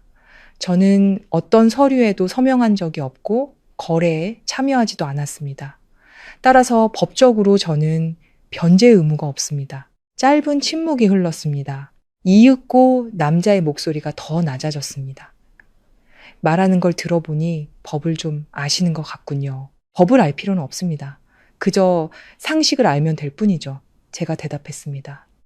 상대방은 더 이상 말하지 않고 저희는 또 연락할 겁니다 라는 말만 남기고 전화를 끊었습니다. 휴대폰을 내려놓고 가만히 앉아 있었습니다. 당황스럽지는 않았지만 안심할 수도 없었습니다. 그들이 직접적인 압박에서 대상을 넓히는 방향으로 전략을 바꾸기 시작했다는 것을 알았습니다. 그리고 제가 다음 목표였습니다. 5분도 채 지나지 않아 민준이에게서 전화가 왔습니다. 방금 전화 받았어? 응. 그의 목소리는 다급했습니다. 미안해. 그들이 당신한테까지 전화할 줄은 몰랐어. 저는 단도직입적으로 물었습니다. 그들 당신 가족 연락처 목록 가지고 있어? 모르겠어. 저는 한숨을 쉬었습니다. 모르는 게 아니라 정보가 유출된 거겠지. 그는 침묵했습니다. 저는 말을 이었습니다. 이제부터 어떤 추가 정보도 제공하지 마. 그리고 마음의 준비를 해야 할 거야. 무슨 준비? 이 일이 단순히 돈을 갚는 것에서 끝나지 않을 거라는 준비. 전화기 저편이 조용해졌습니다. 이제 그도 이해하기 시작한 것 같았습니다. 그날 밤 저는 일찍 잠자리에 들지 않았습니다. 컴퓨터를 켜고 관련 규정들을 다시 검토하기 시작했습니다. 이 일에 엮이고 싶어서가 아니라 제 자신을 지켜야 했기 때문입니다. 제 명의의 계좌, 서류, 자산들을 다시 확인했습니다. 모든 것이 독립적으로 관리되고 있었고 적어도 법적으로는 안전했습니다. 하지만 현실이 그렇게 간단하지 않다는 것을 저는 알고 있었습니다. 다음 날 아침 회의 중에 휴대폰이 다시 진동했습니다. 이번에는 지혜였습니다. 저는 양해를 구하고 밖으로 나갔습니다.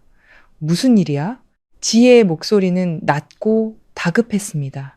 미나 씨 회사에서 경찰에 신고했대. 저는 굳었습니다. 무슨 일로? 부사장 관련 스캔들이랑 불투명한 자금 흐름 문제, 혐의가 심각하다고 의심하고 있나 봐. 저는 침묵했습니다. 미나는 조사를 위해 구금되어 있는 상태야. 저는 휴대폰을 꽉 쥐었습니다. 체포된 거야? 아직은 아니지만 상황이 좋지 않아. 저는 한숨을 쉬었습니다. 안도해서가 아니라 모든 것이 제가 예상했던 방향으로 흘러가고 있었기 때문입니다. 한 사람이 잘못된 길로 들어서기 시작하면 보통 한 군데가 아니라 여러 군데에서 동시에 문제가 터지기 마련입니다. 저는 전화를 끊고 잠시 서 있다가 회의실로 돌아갔습니다. 일은 계속되었지만 머릿속에서는 모든 것이 변해 있었습니다. 점심때 민준이에게서 메시지가 왔습니다. 미나? 조사받으러 연행됐어. 저는 침착해라고만 답장했습니다. 제가 냉정해서가 아니라 지금은 많은 말이 도움이 되지 않는다는 것을 알았기 때문입니다. 그날 오후 막 퇴근해서 회사 정문을 나서는데 민준이가 서 있는 것을 보았습니다. 전화도 메시지도 없이 그저 서 있었습니다. 제가 다가가자 그가 저를 보았습니다. 눈빛은 피로로 가득했습니다. 미나, 구금됐어. 저는 가볍게 고개를 끄덕였습니다. 알고 있어. 알고 있었다고? 응. 그는 몇 초간 침묵하다가 말했습니다. 엄마, 쓰러지셨어. 저는 멈칫했습니다. 지금 어디 계신데? 병원에. 저는 더 묻지 않고 몸을 돌렸습니다. 민준이가 놀랐습니다. 정말. 갈 거야? 저는 대답하지 않고 차를 향해 빠르게 걸었습니다. 제가 과거의 모든 일을 잊어서가 아니었습니다. 어떤 순간에는 옳고 그름을 따지기 전에 사람이 먼저여야 한다는 것을 알았기 때문입니다. 가는 길에 민준이는 말이 없었습니다. 그저 가끔 저를 힐끗 쳐다볼 뿐이었습니다. 아마도 그가 제가 함께 갈 것이라고는 생각하지 못했던 것 같습니다. 병원에 도착해서 저는 그를 따라 병실로 올라갔습니다. 시어머니는 침대에 누워 눈을 감고 계셨습니다. 손에는 링거 바늘이 꽂혀 있었고 얼굴에는 평소의 날카로운 기색 대신 피로만이 가득했습니다. 민준이는 침대 옆에 섰고 저는 조금 떨어진 곳에 섰습니다. 다가가지 않은 것은 거리를 두기 위해서가 아니라 제가 어떤 위치에 서야 할지 아직 몰랐기 때문입니다. 잠시 후 의사가 나왔습니다. 환자분 보호자 되시나요? 민준이가 다급하게 대답했습니다. 네, 환자 응공리. 스트레스로 인한 저혈압 쇼크였습니다. 현재는 안정을 찾았지만 휴식이 필요합니다. 민준이가 고개를 끄덕였습니다. 네, 감사합니다, 의사 선생님. 의사가 나가자 병실은 다시 조용해졌습니다. 오직 수액이 떨어지는 소리만이 작게 들렸습니다. 저는 시어머니를 보았습니다. 마음속에 더 이상 분노는 없었습니다. 그저 낯선 감정만이 남았습니다. 마치 마침내 자신의 행동에 대한 결과를 마주해야 하는 사람을 보는 듯한 기분이었습니다. 민준이가 저를 돌아보았습니다. 서연아. 그가 말을 멈췄습니다. 고마워. 저는 대답하지 않고 어머니 잘 보살펴 드려라고만 말했습니다. 그가 고개를 끄덕였습니다. 잠시 후 그가 물었습니다. 집에 갈 거야? 저는 그를 보고 시어머니를 보고 다시 그를 보았습니다. 아니, 그는 더 묻지 않고 고개를 끄덕였습니다. 저는 잠시 더 서 있다가 몸을 돌려 밖으로 나갔습니다. 병원 복도는 길었고 형광등 불빛은 차가웠습니다. 저는 천천히 걸었습니다. 서두르지도 멈추지도 않았습니다. 제가 방금 옳은 일을 했다는 것을 알았지만 그것이 제가 다시 돌아가야 한다는 의미는 아니라는 것도 알았습니다. 한번 깨진 거울은 다시 붙여도 온전해질 수 없는 것처럼 어떤 관계는 하나의 사건만으로 예전처럼 돌아갈 수 없습니다. 병원 밖으로 나오니 이미 어두워져 있었습니다. 바람이 가볍게 불었습니다. 저는 깊은 숨을 들이마셨습니다. 마음이 더 이상 무겁지 않았습니다. 오직 한 가지 생각만이 분명해졌습니다. 이 이야기는 다른 방향으로 흘러가고 있고 저는 더 이상 그 흐름에 휩쓸리는 사람이 아니라는 것을. 병원에서의 그날 밤 이후 저는 시댁에 돌아가지 않았고 민준이에게 먼저 연락하지도 않았습니다. 제가 냉정해서가 아니라 어떤 일들은 스스로 가라앉을 시간이 필요하고 각자 자신을 제대로 보기 위해서는 거리가 필요하다는 것을 알았기 때문입니다. 이틀이 조용히 지나갔습니다. 돈을 갚으라는 전화도 비난하는 메시지도 없었습니다. 단지 민준이에게서 어머니가 깨어나셨고 건강은 안정적이며 미나는 여전히 수사기관에서 조사를 받고 있다는 짧은 메시지만이 왔을 뿐입니다. 저는 깊이 묻지도 개입하지도 않았습니다. 하지만 마음속으로는 이것이 모든 것이 터지기 전에 일시적인 고요함이라는 것을 알고 있었습니다. 사흘째 되던 날 아침 보고서를 확인하고 있는데 지혜에게서 갑자기 전화가 왔습니다. 이번 목소리는 예전처럼 낮지 않고 분명하고 단호했습니다. 일이 터졌어. 저는 손을 멈췄습니다. 구체적으로? 미나 씨 회사에서 방금 내부 공지가 떴어. 미나 정식으로 직유 해제됐고 불투명한 자금 수수 및 불법 투자 자금 유입에 연루된 혐의로 조사받고 있대. 저는 잠시 눈을 감았습니다. 충격을 받아서가 아니라 마침내 모든 것이 제 이름으로 불리게 되었기 때문입니다. 증거가 있어? 꽤 명확하대. 저는 침묵했습니다. 지혜가 말을 이었습니다. 부사장과의 문제뿐만 아니라 그 프로젝트에 사람들을 끌어들인 것과도 관련이 있대. 심장이 조여드는 것 같았습니다. 참여자 명단이 있어? 그리고 내 시어머니 이름도 있어. 저는 아무 말도 하지 않았습니다. 마음속에서 무언가 무겁게 가라앉는 것을 느꼈습니다. 놀라움이 아니라 무거움이었습니다.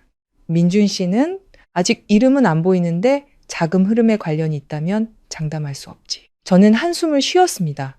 적어도 민준이가 직접적으로 연루되지는 않았지만 그 경계선이 매우 얇다는 것을 알았습니다.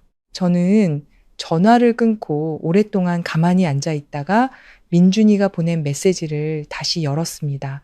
어젯밤에 온 한 줄짜리 메시지였습니다. 처리하려고 노력 중이야. 저는 오랫동안 그 메시지를 바라보다가 마침내 다시 전화를 걸었습니다.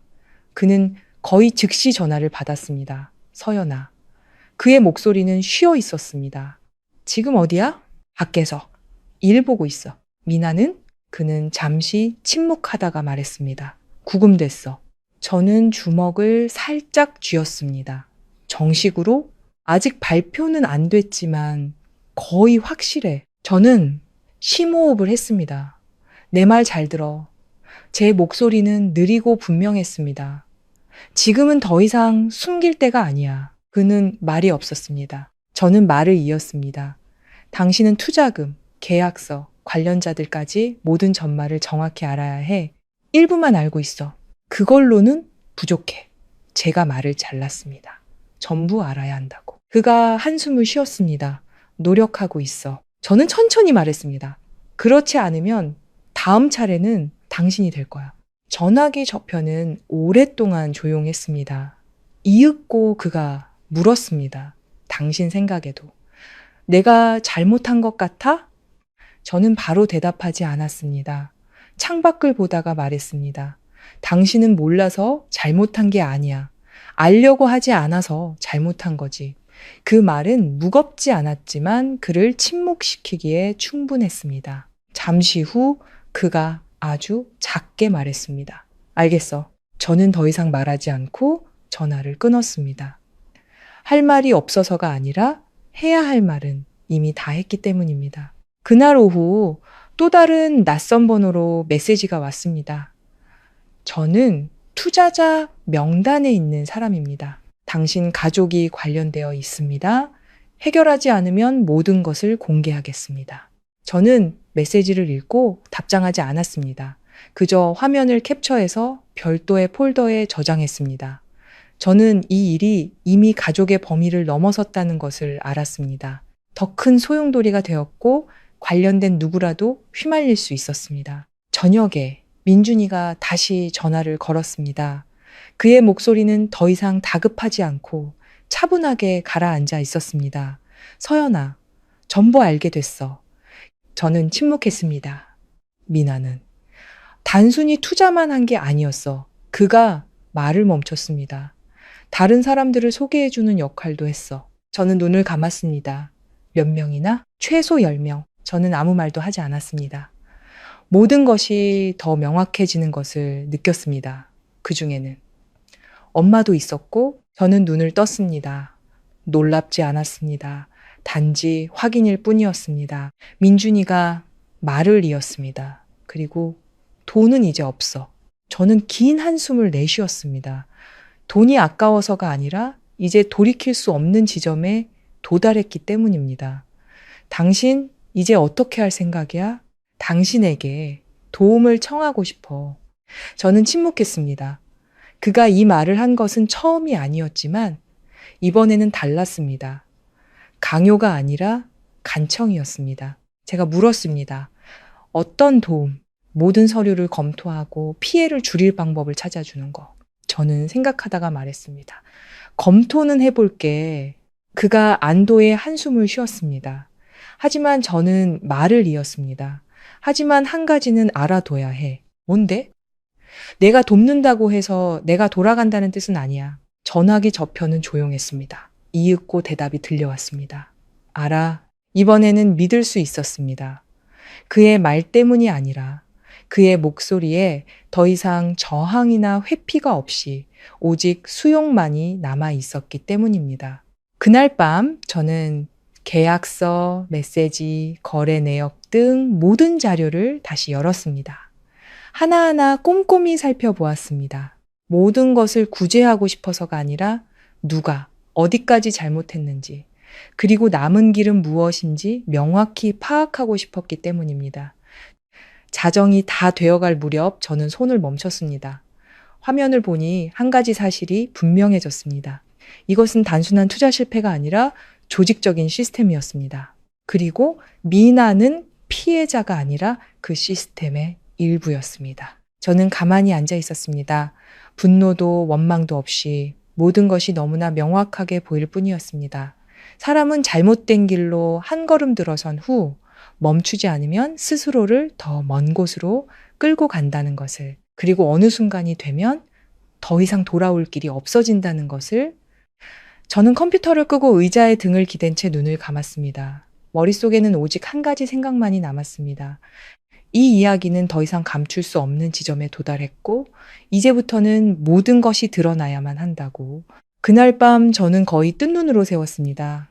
잠을 잘 수 없어서가 아니라 자고 싶지 않았기 때문입니다. 눈을 감아도 지금 일어나고 있는 모든 일들이 사라지지 않고 가벼워지지도 않은 채 그저 제가 깨어나 다시 마주하기를 기다리고 있을 거라는 걸 알았습니다. 그리고 이번에는 더 이상 피하고 싶지 않았습니다. 저는 모든 자료를 다시 한번 열었습니다. 계약서, 메시지, 입출금 내역, 모든 것을 시간 순서대로 재배열했습니다. 마치 이전에는 모두가 애써 외면했던 이야기의 조각들을 다시 맞추는 것 같았습니다. 그리고 모든 것이 제자리에 놓였을 때 진실은 아주 명확해졌습니다. 미나는 단순한 참여자가 아니라 다른 사람들을 끌어들인 사람이었고 투자만 한 것이 아니라 중간에서 이득을 챙기기도 했습니다. 그리고 가장 중요한 것은 시어머니는 완전히 속은 것이 아니라 스스로 믿기를 선택했다는 것입니다. 고수익이라는 약속을 믿고 자기 딸의 부장이라는 직함을 믿고 제대로 알아보지도 않은 채 쉬운 미래를 믿었습니다. 저는 가만히 앉아 있었습니다. 원망도 분노도 없이 그저 안타까웠습니다. 평온할 수도 있었던 한 가족이 스스로 이 길을 선택했다는 것이 안타까웠습니다. 새벽 2시가 다 되어 저는 컴퓨터를 닫았습니다.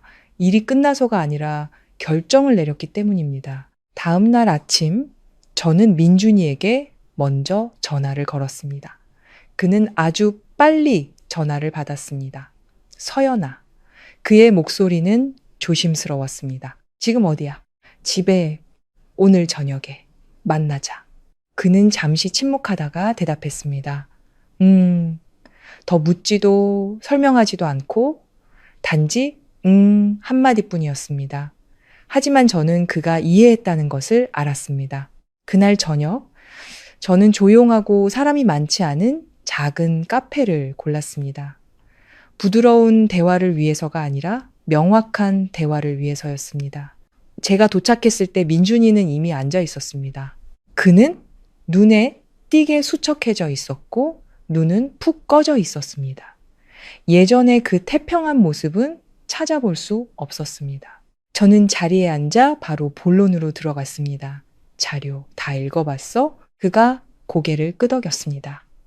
이해했어? 그는 저를 보며 말했습니다. 저는 그를 똑바로 쳐다봤습니다. 그럼 당신이 말해봐. 그는 오랫동안 침묵하다가 입을 열었습니다. 미나가. 잘못했어. 저는 반응하지 않고 그저 기다렸습니다.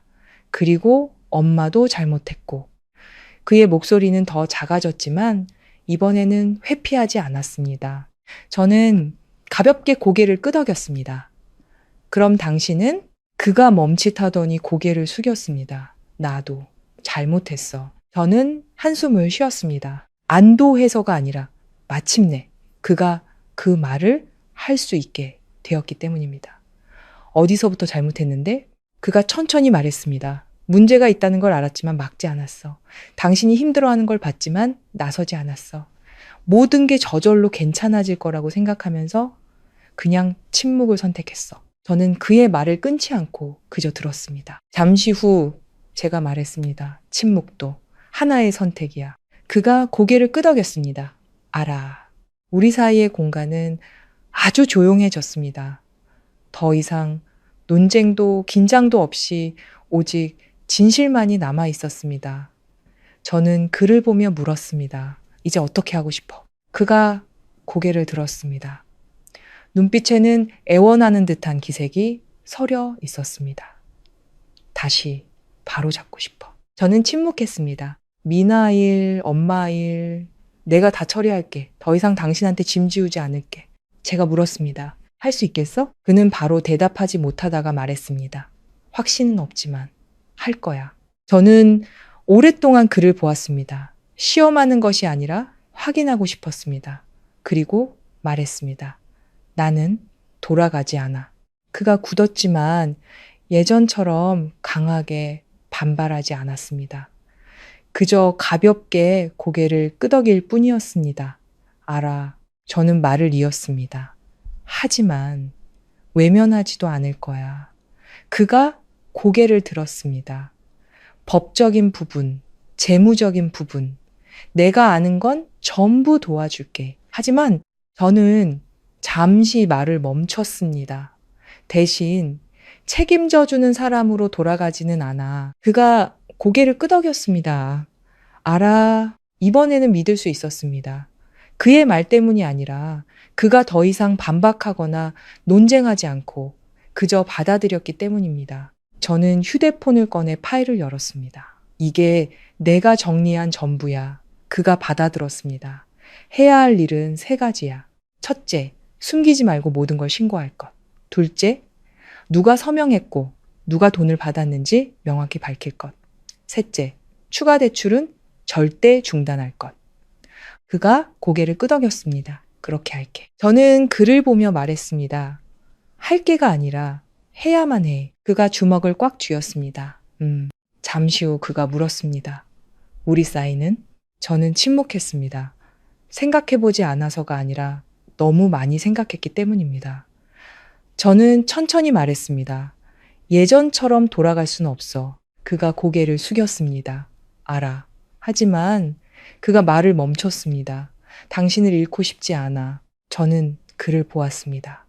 그의 눈에서 처음으로 진심을 보았습니다. 열정적인 사랑이 아니라 뒤늦은 깨달음이었습니다. 하지만 진심이었습니다. 저는 조용히 말했습니다. 어떤 것들은 원한다고 해서 지킬 수 있는 게 아니야. 그는 아무 말도 하지 않고 그저 앉아 있었습니다. 저는 자리에서 일어났습니다. 나 먼저 갈게. 그는 붙잡지 않고 그저 고마워라고 말했습니다.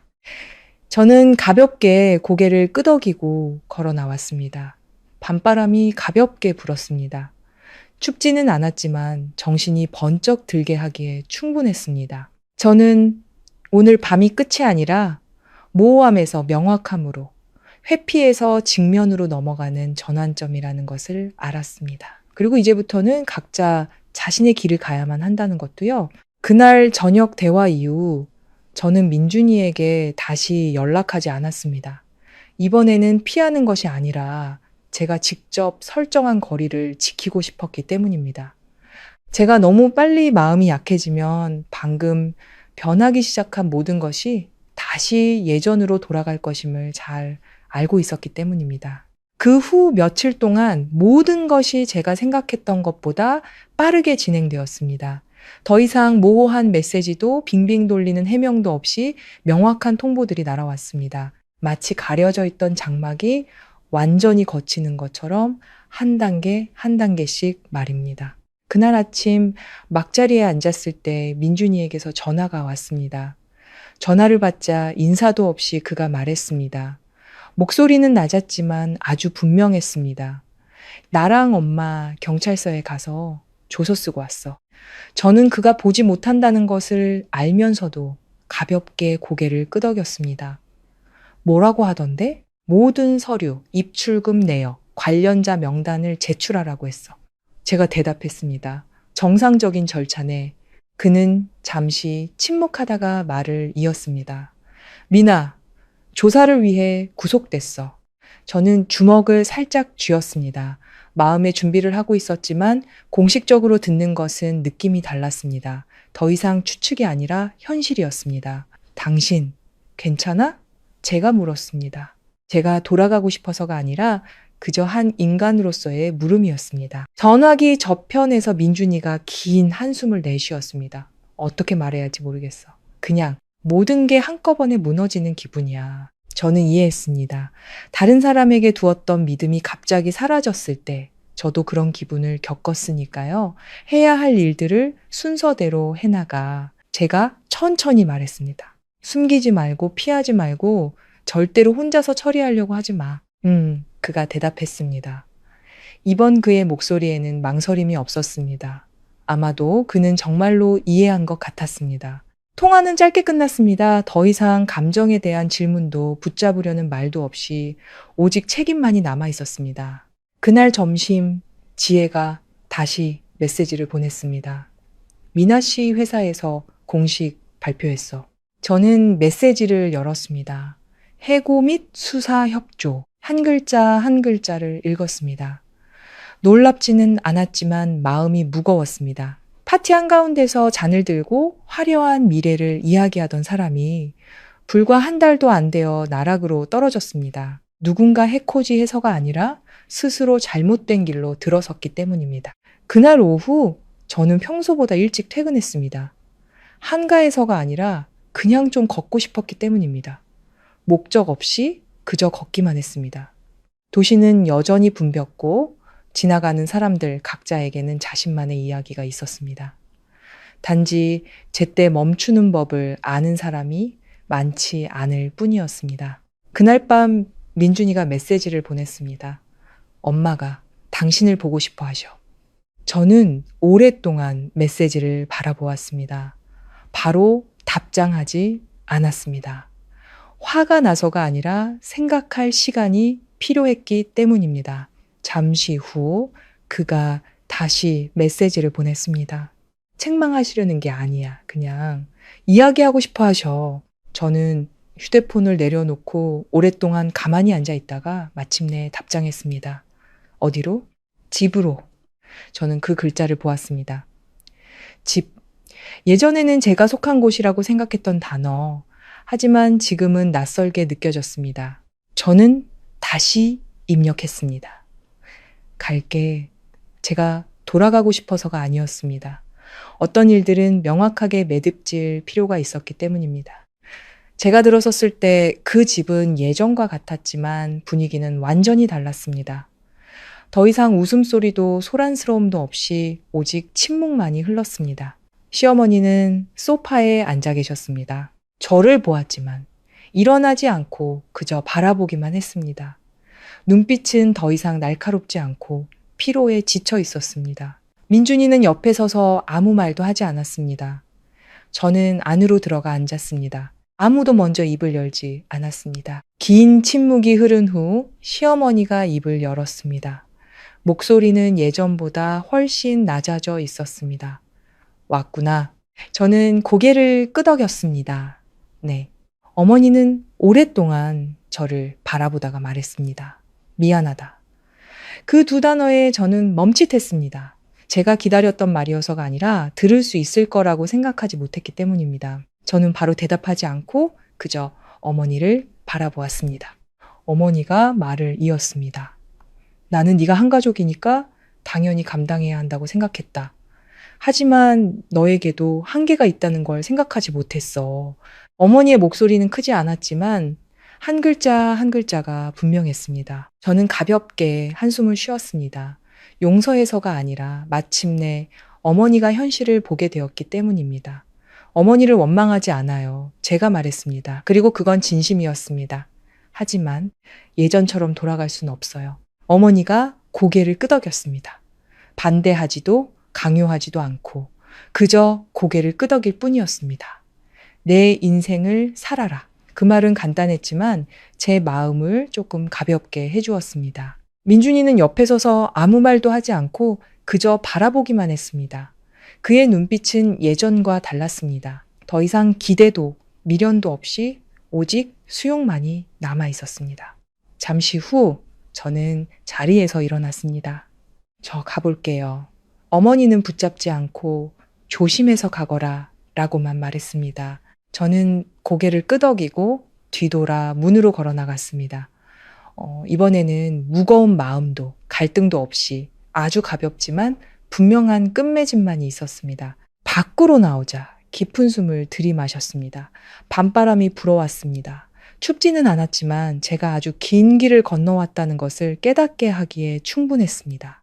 힘으로가 아니라 깨어있는 정신으로 말입니다. 저는 이 이야기가 곧 끝을 향해 가고 있다는 것을 알았습니다.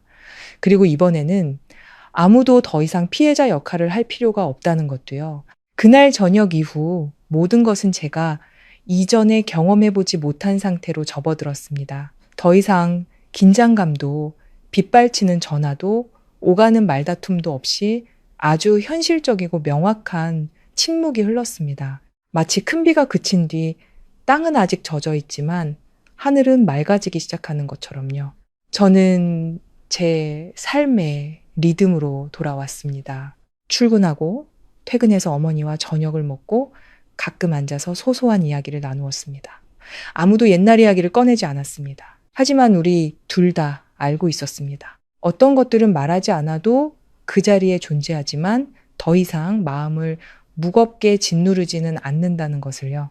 일주일쯤 지났을 때 민준이가 먼저 메시지를 보내왔습니다. 미나, 기소됐어.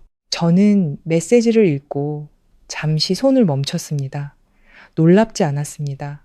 그저 마침표가 찍힌 것 뿐이었습니다.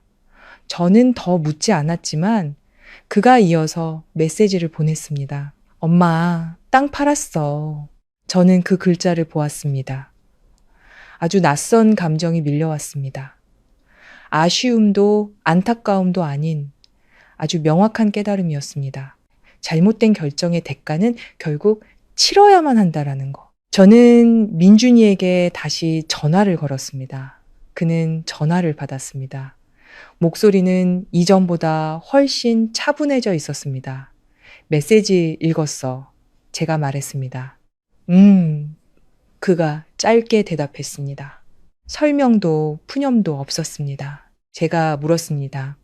어머니는 괜찮으셔? 괜찮으셔. 예전보다 말이 줄었지만 저는 가볍게 고개를 끄덕였습니다. 그것도 나쁘지 않았습니다. 즐겁다는 의미가 아니라 필요하다는 의미에서요. 어떤 좌절은 충분히 고통스럽지 않으면 사람들은 기억하지 못하니까요. 잠시 후 그가 말했습니다. 나 회사 그만뒀어. 저는 멈칫했습니다. 그 일 때문에. 일부는 그렇고 일부는 새로 시작하고 싶어서 저는 반대하지도 조언하지도 않았습니다. 그저 당신이 결정하면 되라고만 말했습니다. 그는 잠시 침묵하다가 말했습니다. 새 일자리를 알아보고 있어. 예전만큼은 아니겠지만 안정적인 곳으로. 저는 그의 말을 들으며 아무런 평가도 하지 않았습니다. 단지 그가 변했다는 것을 느꼈습니다. 더 이상 어떻게든 되겠지? 같은 말을 하지 않고 작고 현실적인 것들부터 시작하고 있었습니다. 통화는 길지 않았지만 충분했습니다. 많은 말이 필요 없었고 필요한 말만 오갔습니다. 그 후 며칠 동안 저는 시댁 식구들을 다시 만나지 않았습니다. 피해서가 아니라 그럴 필요가 없었기 때문입니다. 각자 자신의 길을 가고 있었고 이번에는 아무도 서로를 끌어당기지 않았습니다. 어느 날 오후 일을 하고 있는데 지혜에게서 메시지가 왔습니다. 너 그거 알아? 투자자 명단에 있던 사람들 중 상당수가 고소를 취하하고 있대. 제가 물었습니다. 왜? 미나네 가족 쪽에서 적극적으로 협조하고 보상 방안을 마련하고 있나 봐. 저는 가볍게 고개를 끄덕였습니다. 놀랍지 않았습니다. 제가 예상했던 바였습니다. 사람들이 현실을 직시하기 시작하면 모든 것은 서서히 해결의 실마리를 찾게 됩니다. 쉽지는 않지만 길은 있습니다. 그날 저녁 민준이가 다시 메시지를 보냈습니다. 마지막으로 한번 만나고 싶어. 저는 화면을 보며 서둘러 답장하지 않았습니다. 망설여서가 아니라 확신하고 싶었기 때문입니다. 잠시 후 저는 응이라고 답했습니다. 우리는 익숙한 카페에서 만났습니다. 더 이상 긴장된 대화를 위한 장소가 아니라 평범한 만남이었습니다. 민준이는 먼저 와 있었습니다. 이번에는 이전보다 단정해 보였고 피곤한 기색도 없었습니다. 제가 앉아 그가 저를 보며 희미하게 웃었습니다. 오랜만이네. 저도 고개를 끄덕였습니다. 어색함도 벅차오르는 감정도 없이 그저 한때 아주 가까웠던 두 사람이 이제는 오랜 지인처럼 차분하게 마주 앉아 있었습니다. 그가 먼저 말했습니다. 우리 얘기를 하고 싶어. 저는 그의 말을 끊지 않고 그저 들었습니다. 많이 생각해 봤는데 우리는 예전처럼 돌아갈 수 없다는 걸 알아. 저는 가볍게 고개를 끄덕였습니다. 그가 저를 보며 말했습니다. 더 이상 당신을 붙잡지 않을게. 그 말은 간단했지만 제 마음을 가볍게 했습니다. 제가 듣고 싶어서가 아니라 마침내 그가 내려놓았기 때문입니다. 책임을 내려놓은 것이 아니라 어떻게든 붙잡으려는 집착을 내려놓은 것입니다. 그가 말을 이었습니다. 모든 걸 명확하게 정리하기 위해 절차를 밟을게. 저는 그가 이혼에 대해 말하고 있다는 것을 알았습니다. 제가 대답했습니다. 충격적이지도 않았습니다. 그저 다음 단계일 뿐이었습니다. 제가 대답했습니다. 길게 말할 필요도 덧붙일 말도 없었습니다. 잠시 후 그가 물었습니다. 후회해? 저는 잠시 생각하다가 말했습니다. 아니, 그가 저를 보았습니다. 왜? 저는 희미하게 웃었습니다. 이 일이 없었다면 내가 어떻게 살고 있었는지 영원히 몰랐을 테니까. 그가 고개를 끄덕였습니다. 반박하지 않고 그저 아래를 내려다 볼 뿐이었습니다.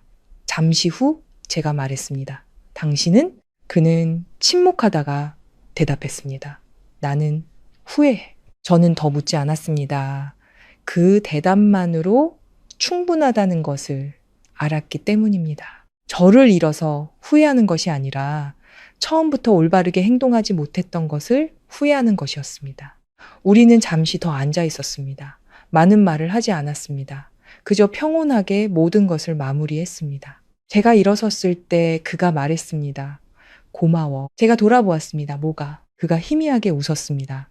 내가 안일함 속에서 계속 살지 않게 해줘서. 저는 대답하지 않고 고개를 끄덕이고 걸어 나왔습니다. 밖은 어두워져 있었고 가로등은 밝았으며 사람들은 여전히 붐볐습니다. 모든 것이 예전과 같았지만 오직 저만이 달라져 있었습니다. 더 강해진 것이 아니라 더 명확해진 것입니다. 저는 이 이야기가 곧 끝난다는 것을 알았습니다. 그리고 이번에는 이기는 사람도 지는 사람도 없다는 것을요. 오직 각자 자신이 선택한 것을 돌려받을 뿐이었습니다. 어떤 이야기들은 돌이켜봐야만 비로소 이해하게 됩니다. 결말이란 어느 한순간에 결정되는 것이 아니라 모든 것이 제자리로 돌아갈 때까지 조금씩 조용히 변해가는 과정 전체라는 것을요. 민준이와의 마지막 만남 이후 제 삶에는 큰 변화가 없었습니다. 격정적인 사건도 이전처럼 격렬한 감정도 없이 그저 규칙적인 날들이 흘러갔습니다. 아침에 출근하고 저녁에는 집에 돌아와 주말에는 어머니와 함께 시장에 가서 간단한 저녁을 준비하고 소소한 이야기를 나누었습니다.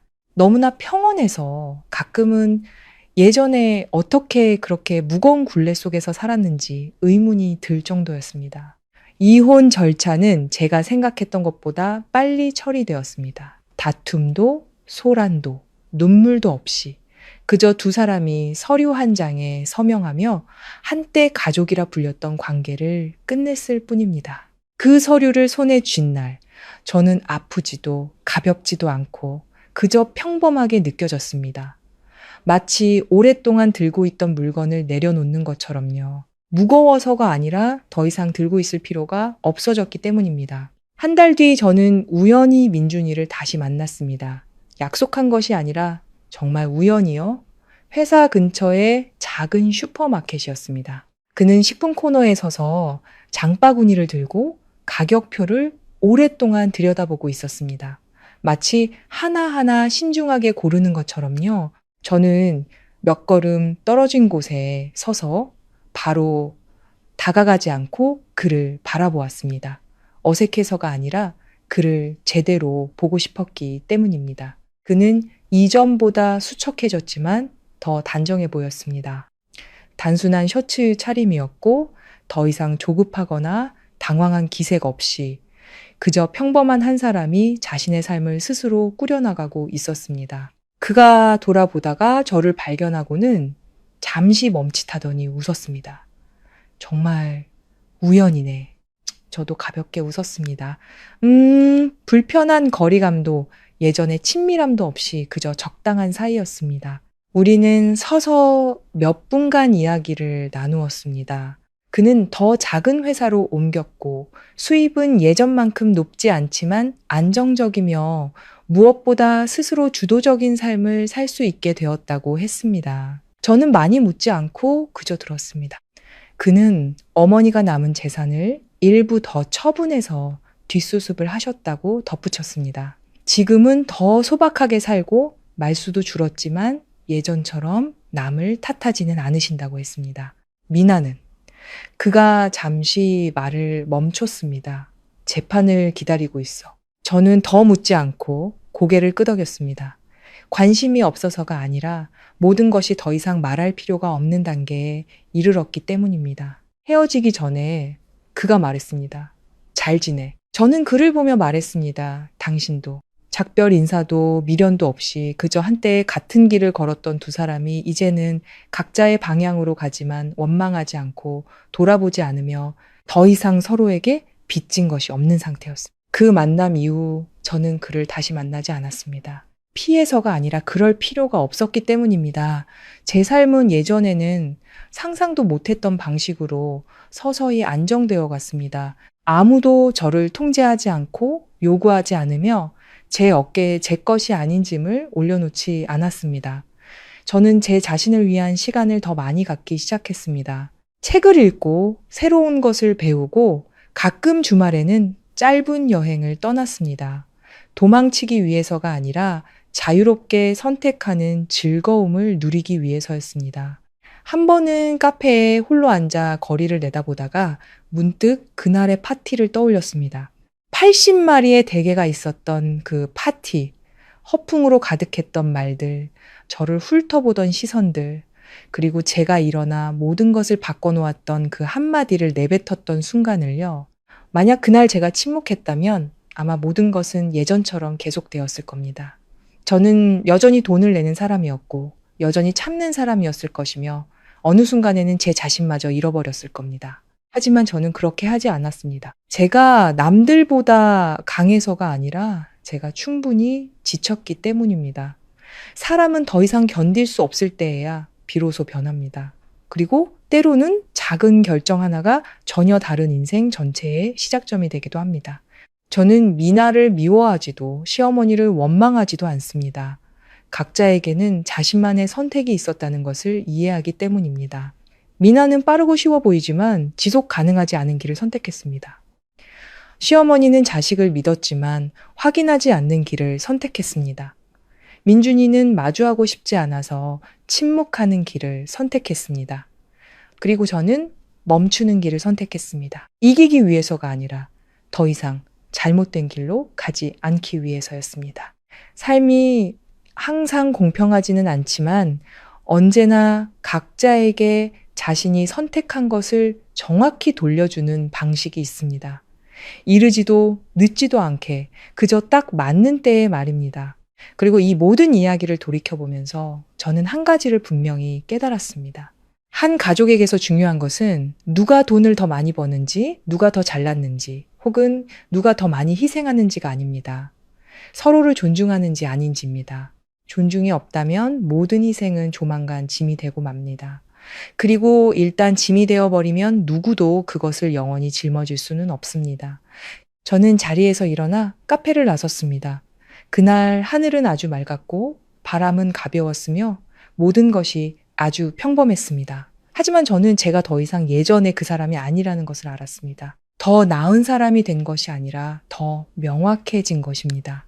제가 무엇을 필요로 하는지, 그리고 가장 중요하게는 제가 무엇을 필요로 하지 않는지를 알게 된 것입니다. 제 이야기는 여기서 끝납니다. 화려한 결말이 아니라 충분히 충만한 평온함으로요. 그리고 때로는 그것만으로도 충분합니다. 만약 이 이야기를 한 문장으로 요약해야 한다면 아마도 이렇게 말할 것 같습니다. 때로는 한 사람을 구하는 것이 사랑이 아니라 아니요라고 말할 용기 한 번이라고. 이야기 분석 및 코멘트. 그녀의 이야기는 거대한 비극으로 시작되지 않았습니다. 아주 사소한 것들, 참아야 했던 식사, 대신 내야 했던 돈, 그것을 당연하게 여기던 시선들로 시작되었습니다. 그리고 세상의 많은 사람들처럼 그녀는 바로 떠나거나 저항하지 않았습니다. 가족이니까 언젠가는 모든 것이 괜찮아질 거라고 생각하며 인내를 선택했습니다.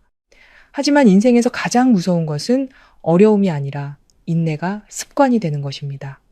어느 날 80마리의 대게가 차려진 파티, 800만 원이 넘는 계산서, 그리고 형님이 먼저 내줘요라는 한마디가 나타났을 때 그것은 더 이상 돈의 문제가 아니었습니다. 그것은 한계였습니다. 그리고 그 한계가 무너졌을 때 당신이 여전히 침묵한다면 당신은 목소리를 낼 권리마저 잃게 됩니다. 저는 이 이야기의 주인공이 소란을 피우거나 눈물을 흘리거나 논쟁으로 자신의 옳음을 증명하려 하지 않았던 방식이 정말 마음에 듭니다. 그녀는 그저 아주 간단한 한마디를 했을 뿐입니다. 제 돈도 하늘에서 떨어진 게 아니에요. 듣기에는 평범하지만 그것은 그녀가 처음으로 자신을 다른 사람과 동등한 위치에 놓았던 순간이었습니다. 더 낮지도 더 높지도 않은 그저 동등한 위치예요. 그리고 바로 그 순간부터 모든 것이 변하기 시작했습니다. 사람들은 흔히 가족이란 희생해야 하는 곳이라고 생각합니다. 하지만 존중 없는 희생은 애정이 아니라 이용이라는 사실을 말해주는 사람은 거의 없습니다. 그녀가 과거에 돕고 베풀었던 것은 잘못이 아닙니다. 하지만 멈출 때를 알았던 것은 옳은 결정이었습니다. 남편 민준이 저는 그가 나쁜 사람이라고 생각하지 않습니다. 그는 우리 주변에서 흔히 볼 수 있는 유형의 사람일 뿐입니다. 무언가 잘못되었다는 것을 알지만 침묵을 선택하는 사람, 아내가 힘들어하는 것을 보지만 감히 나서지 못하는 사람, 사랑하지 않아서가 아니라 옳은 것을 지킬 용기가 부족하기 때문입니다. 그리고 그 침묵의 대가는 진심을 다했던 사람을 잃는 것이었습니다. 그리고 신우임이나 이 시대의 전형적인 인물상이죠.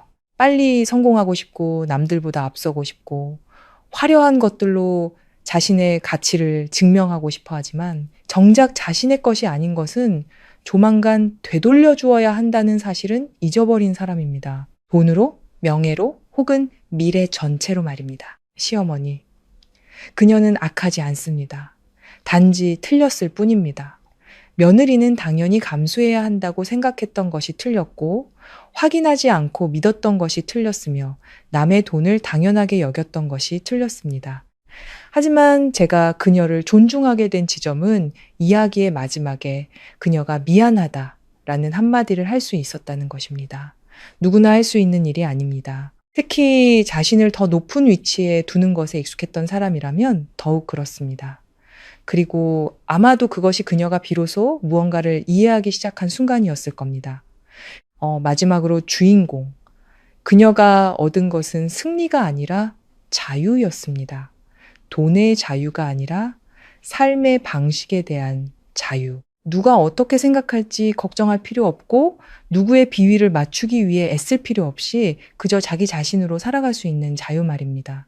만약 당신이 이 이야기를 듣고 있다면 아마도 당신 자신의 일부를 그 안에서 발견했을지도 모릅니다. 당신이 지금 참고 있는 사람일 수도 있고 침묵하고 있는 사람일 수도 있으며 혹은 자신도 모르게 다른 사람에게 상처를 주고 있는 사람일 수도 있습니다. 하지만 어떤 위치에 있든 한 가지 간단한 사실을 기억하세요. 애정은 존중이 있을 때에만 지속될 수 있다는 것을요.